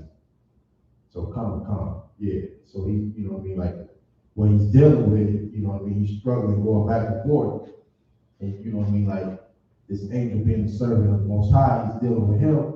And he's like, you know what I mean, I'm not gonna let you go before you bless me, because I gotta go deal with this situation out here. And like, I don't want to be all jammed up. So you know what I mean, I just want to know that you're gonna bless me and I'm gonna make it through it. And you know, I'm gonna be Tawar. And then, you know what I mean, like, and then, you know what I mean, I won't have this thing to struggle with in my mind. I'll go and deal with it and be, you know what I mean. That's not what I'm talking about. I'm talking about the part where it says, yeah. Come. Right there. Yeah, I was going. The thigh part, sir. I don't know that one, sir. I'll give you that. Touch the hollow of his thigh. Okay, give me Joint. Job chapter, I don't know, 1 or 3. Between 1 and 3, where, you know what I'm saying, only his life. Oh, okay, come.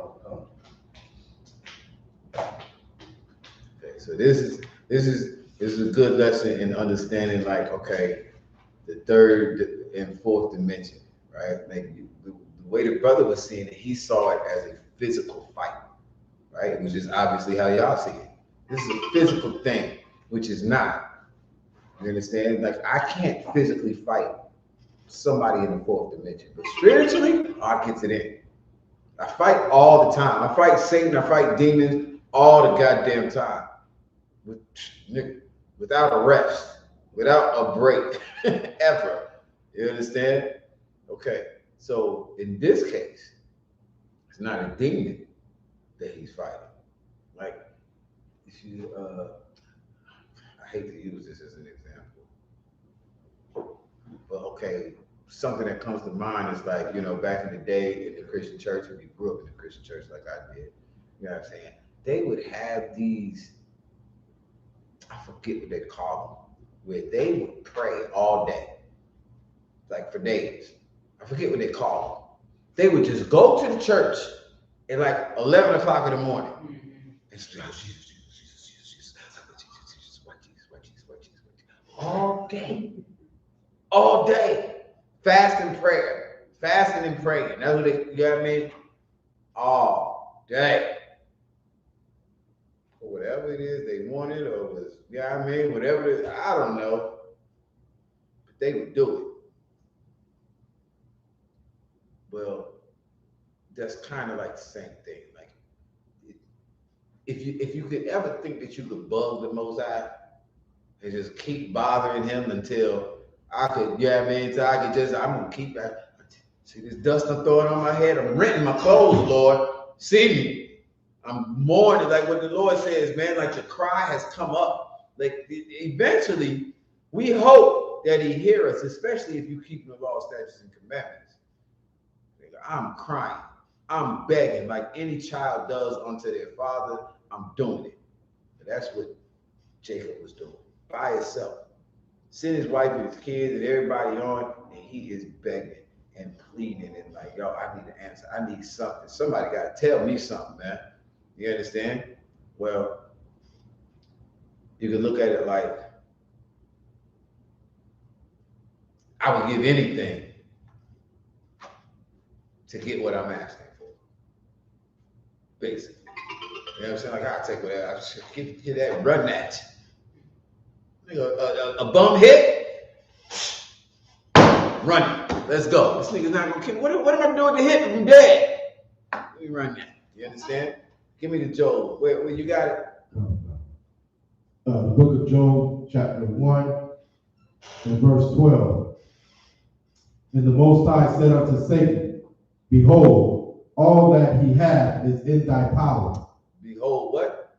All that thy have, slack it. All that he hath is in thy power. Most High gave the power unto the power, the little power, to touch whatever he wanted.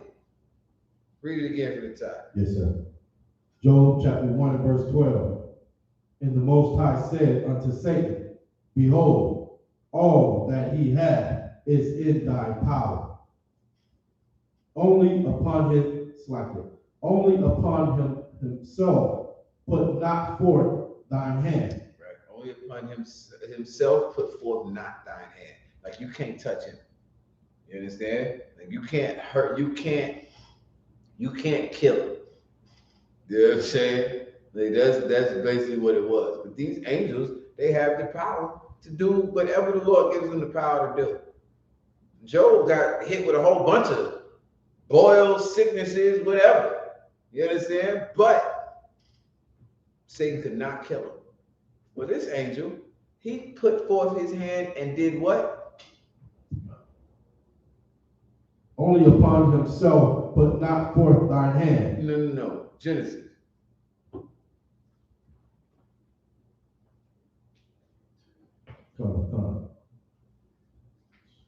Genesis chapter 32 and verse 22. And he arose up that night and took his, verse 24. And Jacob was left alone and there he wrestled a man with him until the breaking of day. And when he saw that he prevailed not against him, he touched the hollow of his thigh. Like the angel was not winning this battle. You understand? Like that's why I brought up Job, because Job, he's pleading his case the whole time. You know what I'm saying? Like that's basically what he's doing the whole time. He's pleading his case too, except for he's talking to his boys. But Jacob is doing this with the angel, man. Like the angel of the Lord, the messenger of the Lord. Like he's telling him, like, man, I ain't doing nothing wrong, man. I'm doing everything I'm trying to get. Yeah, I mean, like, it's, you know, he pleading his case, and the angel is saying that I am not winning this. You know what I mean? You know, we always talk about it, the truth, like a prosecutor and a defense attorney. You know what I'm saying? Jacob pleaded his case. Angel like, ain't nothing I can do for you. Can't do that for you, man. You know what I'm saying? This is what it is. You're gonna have to deal with this. You know what I'm saying? Nah, hell no. Going on like that, man. You know what I'm saying? So he saw that he prevailed not against him, and he was like, all right, cool. He touched the hollow of his thigh, and his hip was out of joint. But Jacob still wouldn't let him go. Read it from there. God. Genesis chapter 25, chapter 32, verse 25. In the middle. And the hollow of Jacob's thigh was out of joint as he wrestled with him. And he said, let me go, for the day breaketh. And he said, I will not let thee go, except thou bless me. And he said unto him, what is thy name? And he said, Jacob. And he said, thy name shall be called no more Jacob, but Israel. For as a prince hast thou power with the power and with man, and hath prevailed. And what I will do too, Kanak, man, I'm gonna double check too, because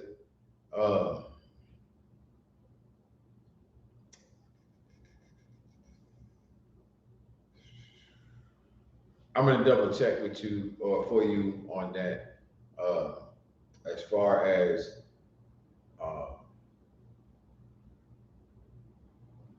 the physical part of this, as far as like the hollow of the thigh and all of that, because I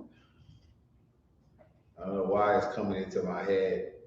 It's kind of confusing me a little bit, but I'll double check, because of course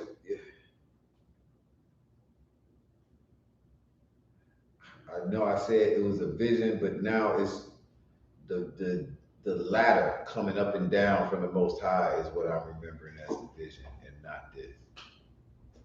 So it's messing with me right now. So I'm gonna check with the physical part of it. Just let me double check that part. But other than that, you wrestle all the time with angels, with beings from the fourth dimension. That's not a big thing. It's something that we do. You understand? It's a spiritual thing that we do. But Let me double check. Because this is not where Jacob falls asleep and he sees angels descending and ascending. That's when he named the rock. Right? He fell asleep on the rock. Yeah, that's what I'm remembering now as a vision now. That's what I'm saying. Like, I think I might have got it confused. I'm gonna double check. Let me double check that physical part. But either way, the other part is still the same as far as, your wrestling with fourth dimensional creatures is not, or beings is not a profound thing. It's not something that you cannot win, brother. The Most High created you to do a certain thing, and it's mighty. You understand? For Blacks, Hispanics, and Native Indians to go through what the hell we go through, nigga, that's all spiritual. You understand? And so, dealing with, an angel and being able to prevail. In this case, the prevailing was just him.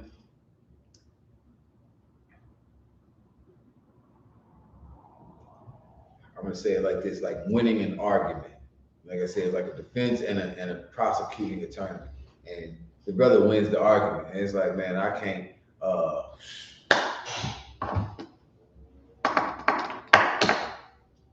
Michael and Satan disputing, right? About the body of Moses, right? Like it's just the argument that, yeah, I mean, like you could win. You know what I'm saying? Like, at the end of the day, we do that every single day in the Black, Hispanic, and Native Indian community. You wrestle and you fight. If you're in the truth, you wrestle and you fight with demons, with angels all day, every day. This is part of our existence. You understand? And you prevail. You understand? You don't go have sex with that other man's wife, even though that angel is telling you that you should. It is a wonderful thing, and you should do it. You don't go whore on your husband, even though he gets on your nerves. You understand? And you would love to. You know what I mean? The other man is fun and exciting, and calls you queen and whatever. No sweat. But you don't. You don't do it. You win on the daily, hopefully. So, hopefully that answers the question. Remind me though, Trooper, though, because I want to check on that physical part. I don't know if I'm remembering that right or not. I'm pretty sure it's a vision, but now that ladder, and we wasn't reading nothing about a ladder, that's coming into my head. So, Salaki. Let's see.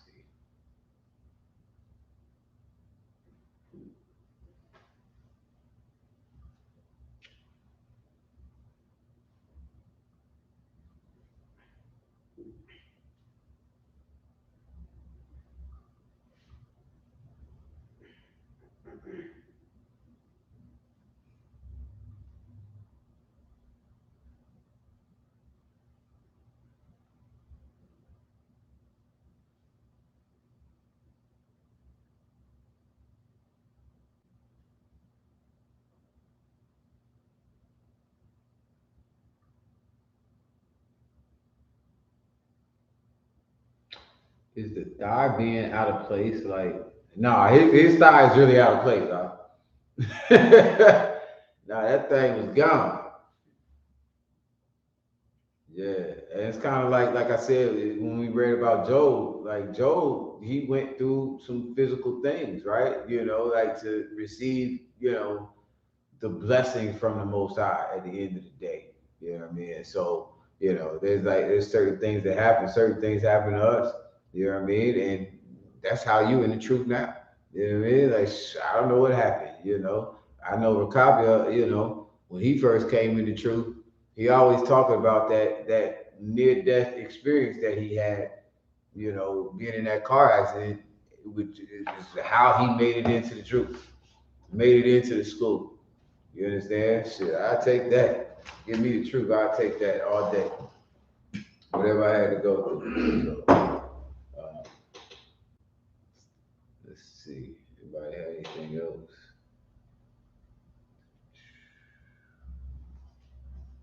All right. Anything in the room?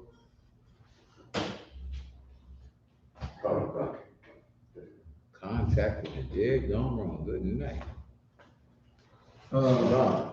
Well, so like I said, I wanted to ask if we have more time, but because I wanted a breakdown from Nehemiah chapter 9, verse 6 to 15. Okay. All right, come.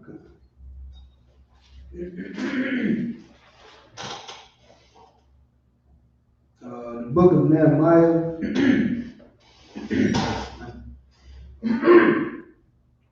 chapter 9, verse 6. I'll start at actually verse 5. Then the Levites, Jeshua, and Kadmiel, Benai, Hashabniah, Sherebiah, Hodijah, Shabaniah, and Pathahai said, stand up and bless the Most High, your power, forever and ever. And blessed be thy glorious name, which is exalted above all blessing and praise. Though thou, even thou, art the Most High alone. Thou hast made heaven, the heaven and heavens. Thou hast made heaven, the heaven of heavens, with all their hosts, the earth, and all things that are therein, the seas, and all that is therein. And thou preservest them all. And the host of heaven worshipeth thee. Verse 7. Thou art the Most High, the power, who didst choose Abram and broughtest him forth out of Ur of the Chaldees, and gavest him the name of Abraham, and foundest his heart faithful before thee, and madest a covenant with him. Okay. Can we get to the part that you need to break? I mean, I know you don't need to break down, or do you? Or what we reading so far? Well, really, I wanted to break down 6 and 7, and then like 13, 14, 15. Oh, so you just started at 1. I started at 5. Damn. Okay, so read 6 again. Come. The book of Nehemiah, chapter 9, verse 6. Thou, even thou, art the Most High alone. Thou hast made heaven, the heaven of heavens, with all their hosts, the earth, all things that are therein, the seas, and all that is therein. And thou preservest them all, and the host of heaven worshipeth thee.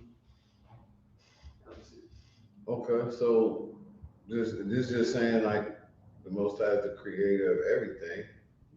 He's over everything, and that the glorious works, his creations, they all recognize him as the Most High. You know what I'm saying? Like the host of heaven, the angels, everybody worships him. You know what I'm saying? Everybody, everything, is the Lord. Okay. The part where it says, "Thou hast made heaven, the heaven of heavens," right? Okay. How can all right. Is that something you can say to use as a precept for there being more than one heaven? Like heaven, like. Sure. Okay. Exactly what it's saying. He made, you know what I'm saying, like the fourth dimension. The clouds and the sun and the sky and the planets and the moons and rulership here on earth. That's what it's saying. And the earth, the things therein, the sea, the things therein. You understand? The hosts, the angels in the fourth dimension, hell, the planets, in that, it's just more than one heaven. You know what I mean? So he made everything. He didn't, there's nothing that's not under. That's what I'm saying. The whole thing is just saying And the Lord created everything, whatever you could imagine, whatever that there is. He is the author. He is the creator of everything. Verse 7 it says, "Thou art the Most High, the power, who didst choose Abraham and broughtest him forth out of Ur of the Chaldees, and gavest him the name of Abraham." That's why I don't really need to break down for that.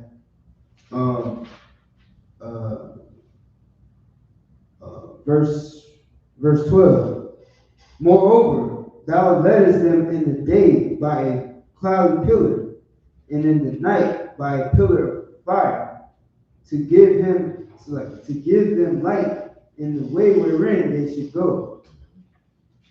Thou camest down also upon Mount Sinai, and spakest with them from heaven, and gavest them right judgment, and true law, good statutes, and commandments, and madest known unto them the holy Sabbath, and commandest them precepts, statutes, and laws by the hand of Moses thy servant, and gavest them bread from heaven for their hunger, and broughtest forth water for them out of the brook, out of the rock for their thirst, and promised them that they should go in to possess the land which thou hast sworn to give them." All this just sounds like Nehemiah just giving the Most High his proper, like basically like, you know, like listing from the top to the bottom, from the creation to all of the great works that he did for our people in the past, our forefathers, so on and so forth. This is what's going on, right?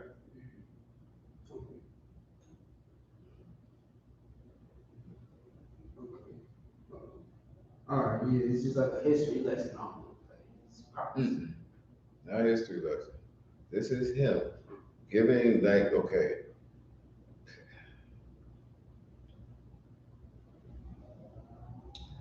just think like if you was in court and you were found guilty of some crime and you wanted to have the judge be as lenient as you could, you know what I'm saying, or with you.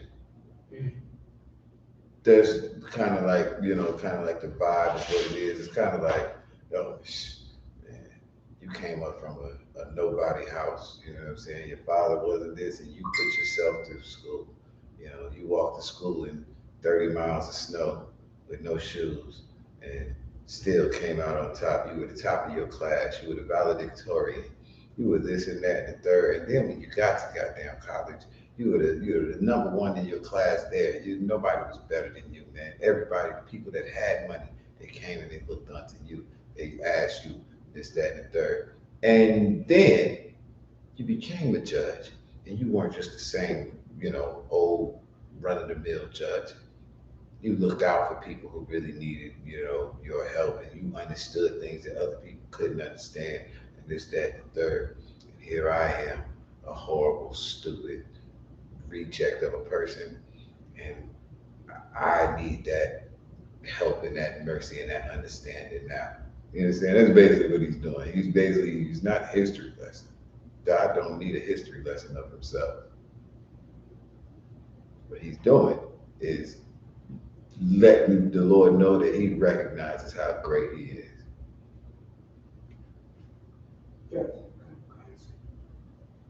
All right, That's the end of it? That's it's more on it, but that makes it less of it. I understand. He basically goes into, all right, so about 16 says, "But they and our fathers dealt proudly, and hardened their necks, and hearkened not to thy commandments, and refused to obey, neither was mindful of thy wonders that thou didst among them." Neither were what?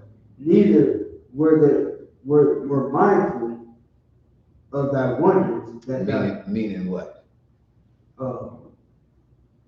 Like meaning they didn't understand, like they didn't get that they were being, like, you know, that Most High was doing wonders. Not that they didn't get it. They didn't like. They didn't, No, I was talking about the shop.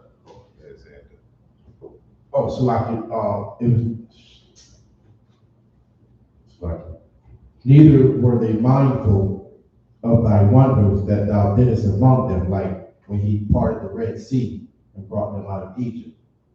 Like they wasn't mindful of that. They just went ahead and forgot about it and started doing their own thing or whatever. That's closer. The mindful part more though is like niggas knew. yeah, like they didn't regard it. Right, like they didn't appreciate it. Like they're not doing what he's doing right now. What Nehemiah is doing right now is showing that he's mindful of it. I see what you're doing. See, you make the heaven of the heavens of the heaven. And when nobody else saw it, when we was in the wilderness, you gave us a pillar of cloud by the day. They know what happened, but it's not a big deal. You know how you would tell your children some shit? Mm-hmm.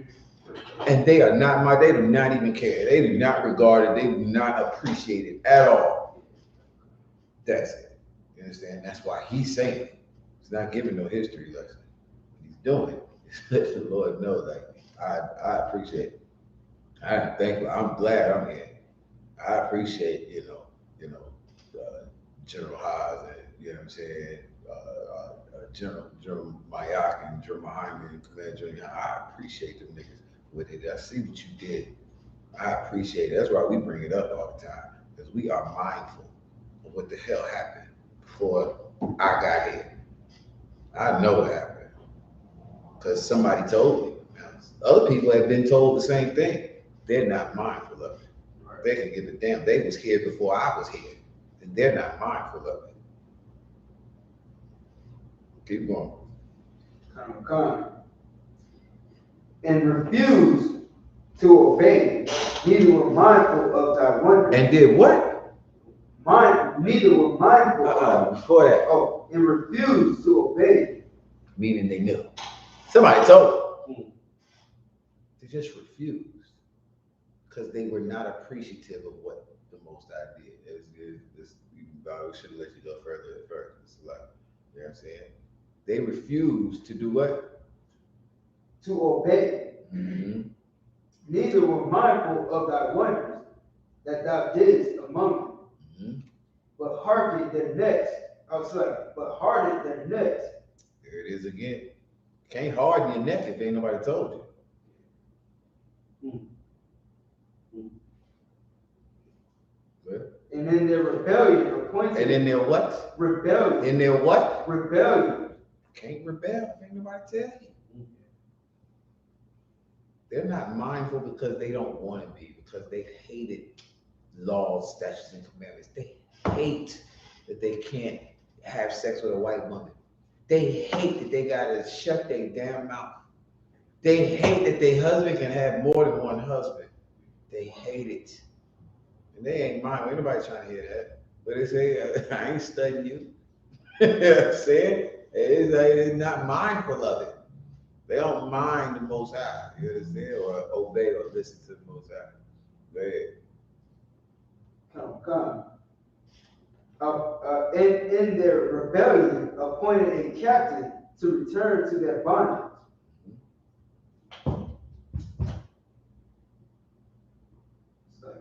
But thou art a power, ready to pardon, gracious and merciful, slow to anger, and of great kindness, and forsookest them not. Yea, when they had made them a molten calf, and said, This is thy God that brought thee up out of Egypt, and had wrought great provocations. Yet thou in thy manifold mercy forsookest them not in the wilderness. The pillar of the cloud departed not from them by day, to lead them in the way, neither the pillar of fire by night, to show them light in the way wherein they should go. I mean, it was right there with them.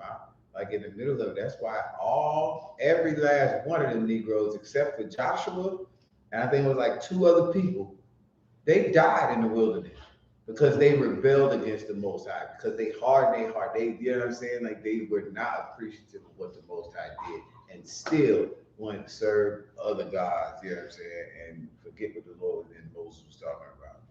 Go ahead. It's like, sir, it was the pillar of cloud and the pillar of fire and chariot. It's not known. It said the pillar, it said it was talking about how the pillar of the cloud led them by day, and the pillar of fire led them by night. Okay, the fire, I don't remember anything about the fire. I do remember something about the cloud, because of course there's a scripture that says about the cloud, but I mean, call it what you want to call it. You understand? Like a chariot I ain't gonna go there. A chariot says I would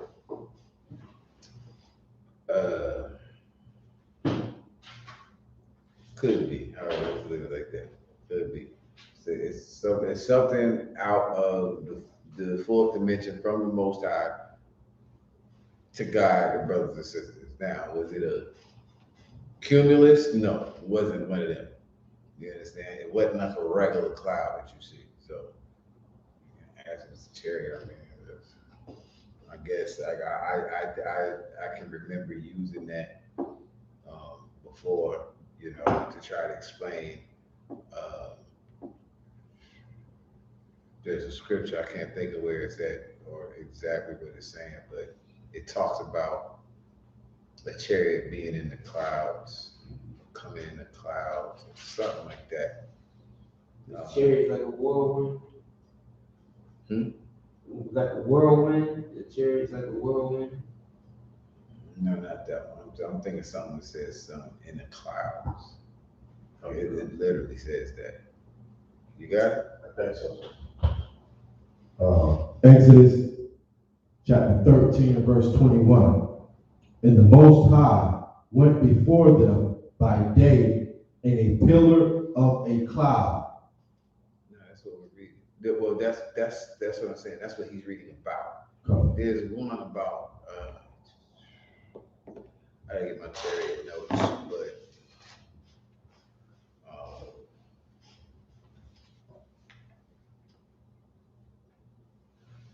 yeah, I just remember using it like that. But yeah, I mean, you can say if you want to think of it like that, that's fine. But yeah,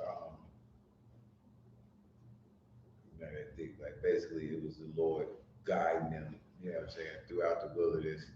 You know what I'm saying, by whatever means He wanted to. An angel, a cloud, an angel in a chariot. If you want to, fine. You can use that, fine. But I'm trying to find. Because I do kind of remember using that. Here we go, let me see. Psalms 104.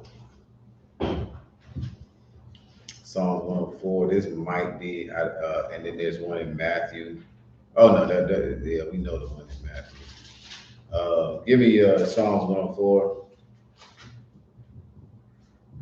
I used to use this for that. Okay. Psalm chapter 104, verse 1.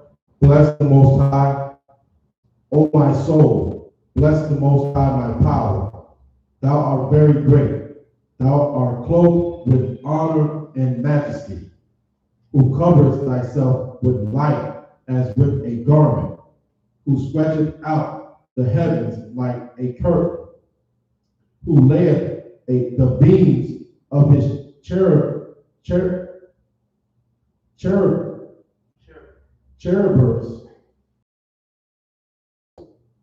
who's maketh the clouds his chariot. Right. I used to use this one. You know what I'm saying? To make the clouds his chariot. That's you know, like you know, if he wanted to, you know, of course you can do whatever he wanted to. There's a couple more about the clouds and chariots, right? But don't think like the cumulus, right? Like with this, it's talking about is that the Lord can do whatever the hell he wanted to do. He could make a cloud his chariot if he wanted to. If he wanted to. I don't know that was one, but I would use that. I used to use this one back in the day, I used to do like chariot breakdowns. I would use not the Nehemiah, I would use the Exodus one. You know what I'm saying? Talk about like chariots, like it's possible. The Lord can make, this could have been an angel just in a chariot. They couldn't see it. You know what I'm saying? Make the cloud as chariot. They couldn't see the angel, but I wouldn't teach that as that is this a chariot? No. You know what I'm saying? This could just be a cloud that the Lord is using. You know what I mean? But and there's another one too. Where it says about Christ coming in the clouds. Well, we know he's coming in chariots. You know what I'm saying? But is that talking about like the chariot looks like the cloud, or is it just saying that the Lord is coming from, Right. So I would not teach that, but yeah, I mean it's possible. You could teach that. The Lord can do whatever the hell he wanted to do. You know what I'm saying? It did not say that was a chariot in Nehemiah or in the pillar of a cloud that is calling it. It doesn't call it a chariot, so you really can't call it that. Other than that, it's good. All right.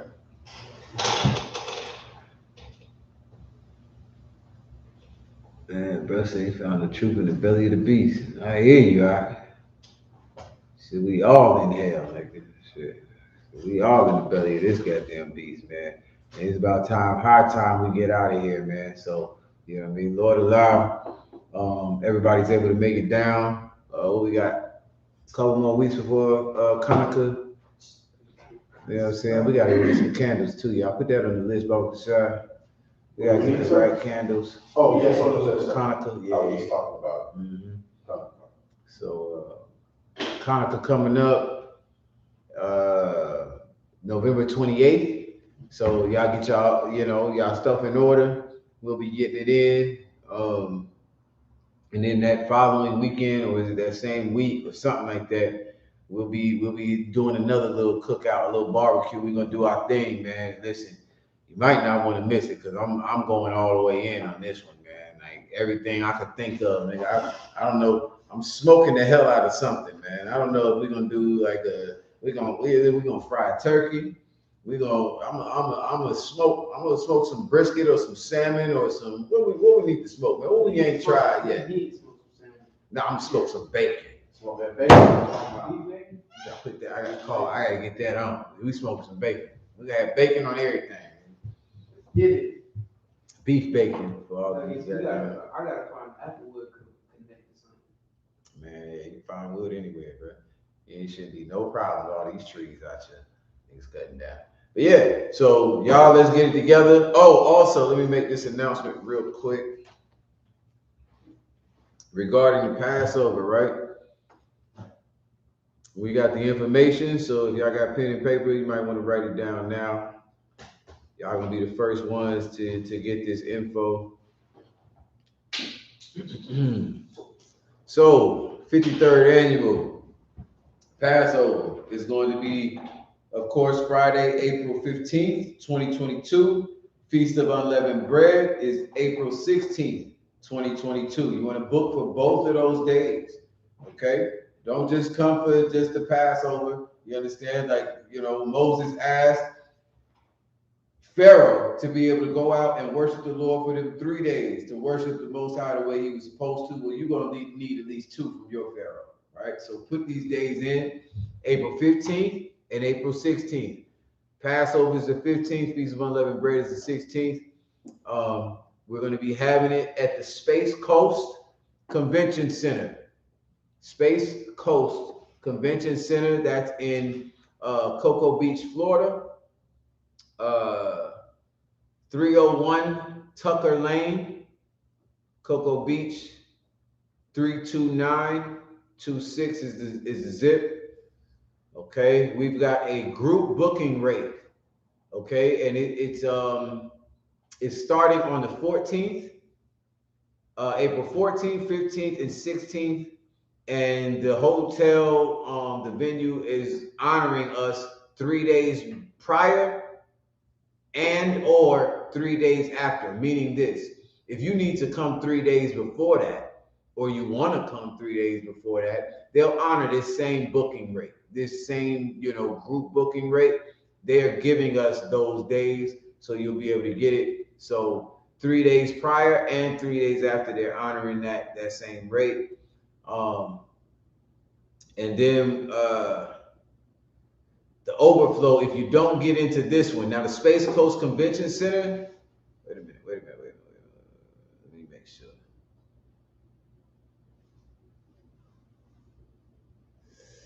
Okay, the Space Coast Convention Center, there's like, I believe they have like 80 rooms, but this is where the actual Passover and Feast of Unleavened Bread is going to be taking place. So if you can get in there, that would be ideal. Okay, we're going to have the booking information here probably in the next week to let you know what you need to put out. But here's the the address and all of that, the dates. And then there's also a Holiday Inn Express and Suites in Cocoa. Matter of fact, I think that's the same one. Damn, wait a minute. I'm gonna have to get that. So, okay, it's the Holiday Inn Express Suites in Cocoa. It's 301 Tucker Lane. That's the one. Oh, that's the Space Coast? Oh, they call it the Holiday Inn too? Yes, the Convention Center / Holiday Inn Express Suites. Okay, well, I know they were giving us one of their sister hotels too, so I guess we ain't got that yet. But for everybody in Florida, you know what I'm saying, you getting it up. I know y'all right around the corner. You might not need to book a hotel. Niggas might want to just drive back home. But you know what I'm saying? Just in case, that's the info, 15th to the 16th. Be ready. And other than that, we'll see y'all into this month. And hopefully the beginning of the next month, we're going to get it in the end of November the 28th. And then, what is it, December 4th? December 4th, we're going to do the cookout. That's that weekend. Is that the weekend after when is the 28th? What day is the 28th on?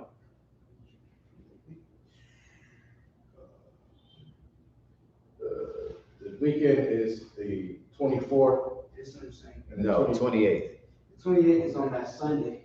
That's Hanukkah, right? Right. Okay. So Hanukkah is Sunday, and then what, the 4th is the next weekend? 4th is the next week. No, it's that weekend. It's like Sunday. It's the next weekend, brother. Sunday is the weekend, right? Well, that's the beginning. I was looking at it as the beginning of the week. All right. No sweat, bro. This nigga's too deep for me. I Cookout. can't do it. Can't do it. Sunday ain't the weekend. Where you from? Never mind. This nigga's Sunday. The next Sunday is the weekend. All right. Right or wrong? Okay. The next weekend will be the cookout. There you go. So the 4th, y'all gonna come down 2 weeks if y'all trying to get it in, man. Listen, like I said, Hanukkah is gonna be straight. That cookout, listen, we getting it in, that cookout, bro. We're gonna do it on Hanukkah too, but I don't know. I'm getting it in for that beach party. So it's gonna be on a Saturday, right? The 4th? The Hanukkah is on a Sunday, sir. Said the 4th. Yes. The 4th is on The cookout is on the 4th. Yes, it's Saturday. Yes. The what? Hanukkah. Lord be with y'all. Here we go, man. We out of here, man. Shalom, Yahweh, Shalom, Shabbat, Thumb, Yahweh, Shema, Thumb, Bahashim, Yahweh, Shai. Yeah, man.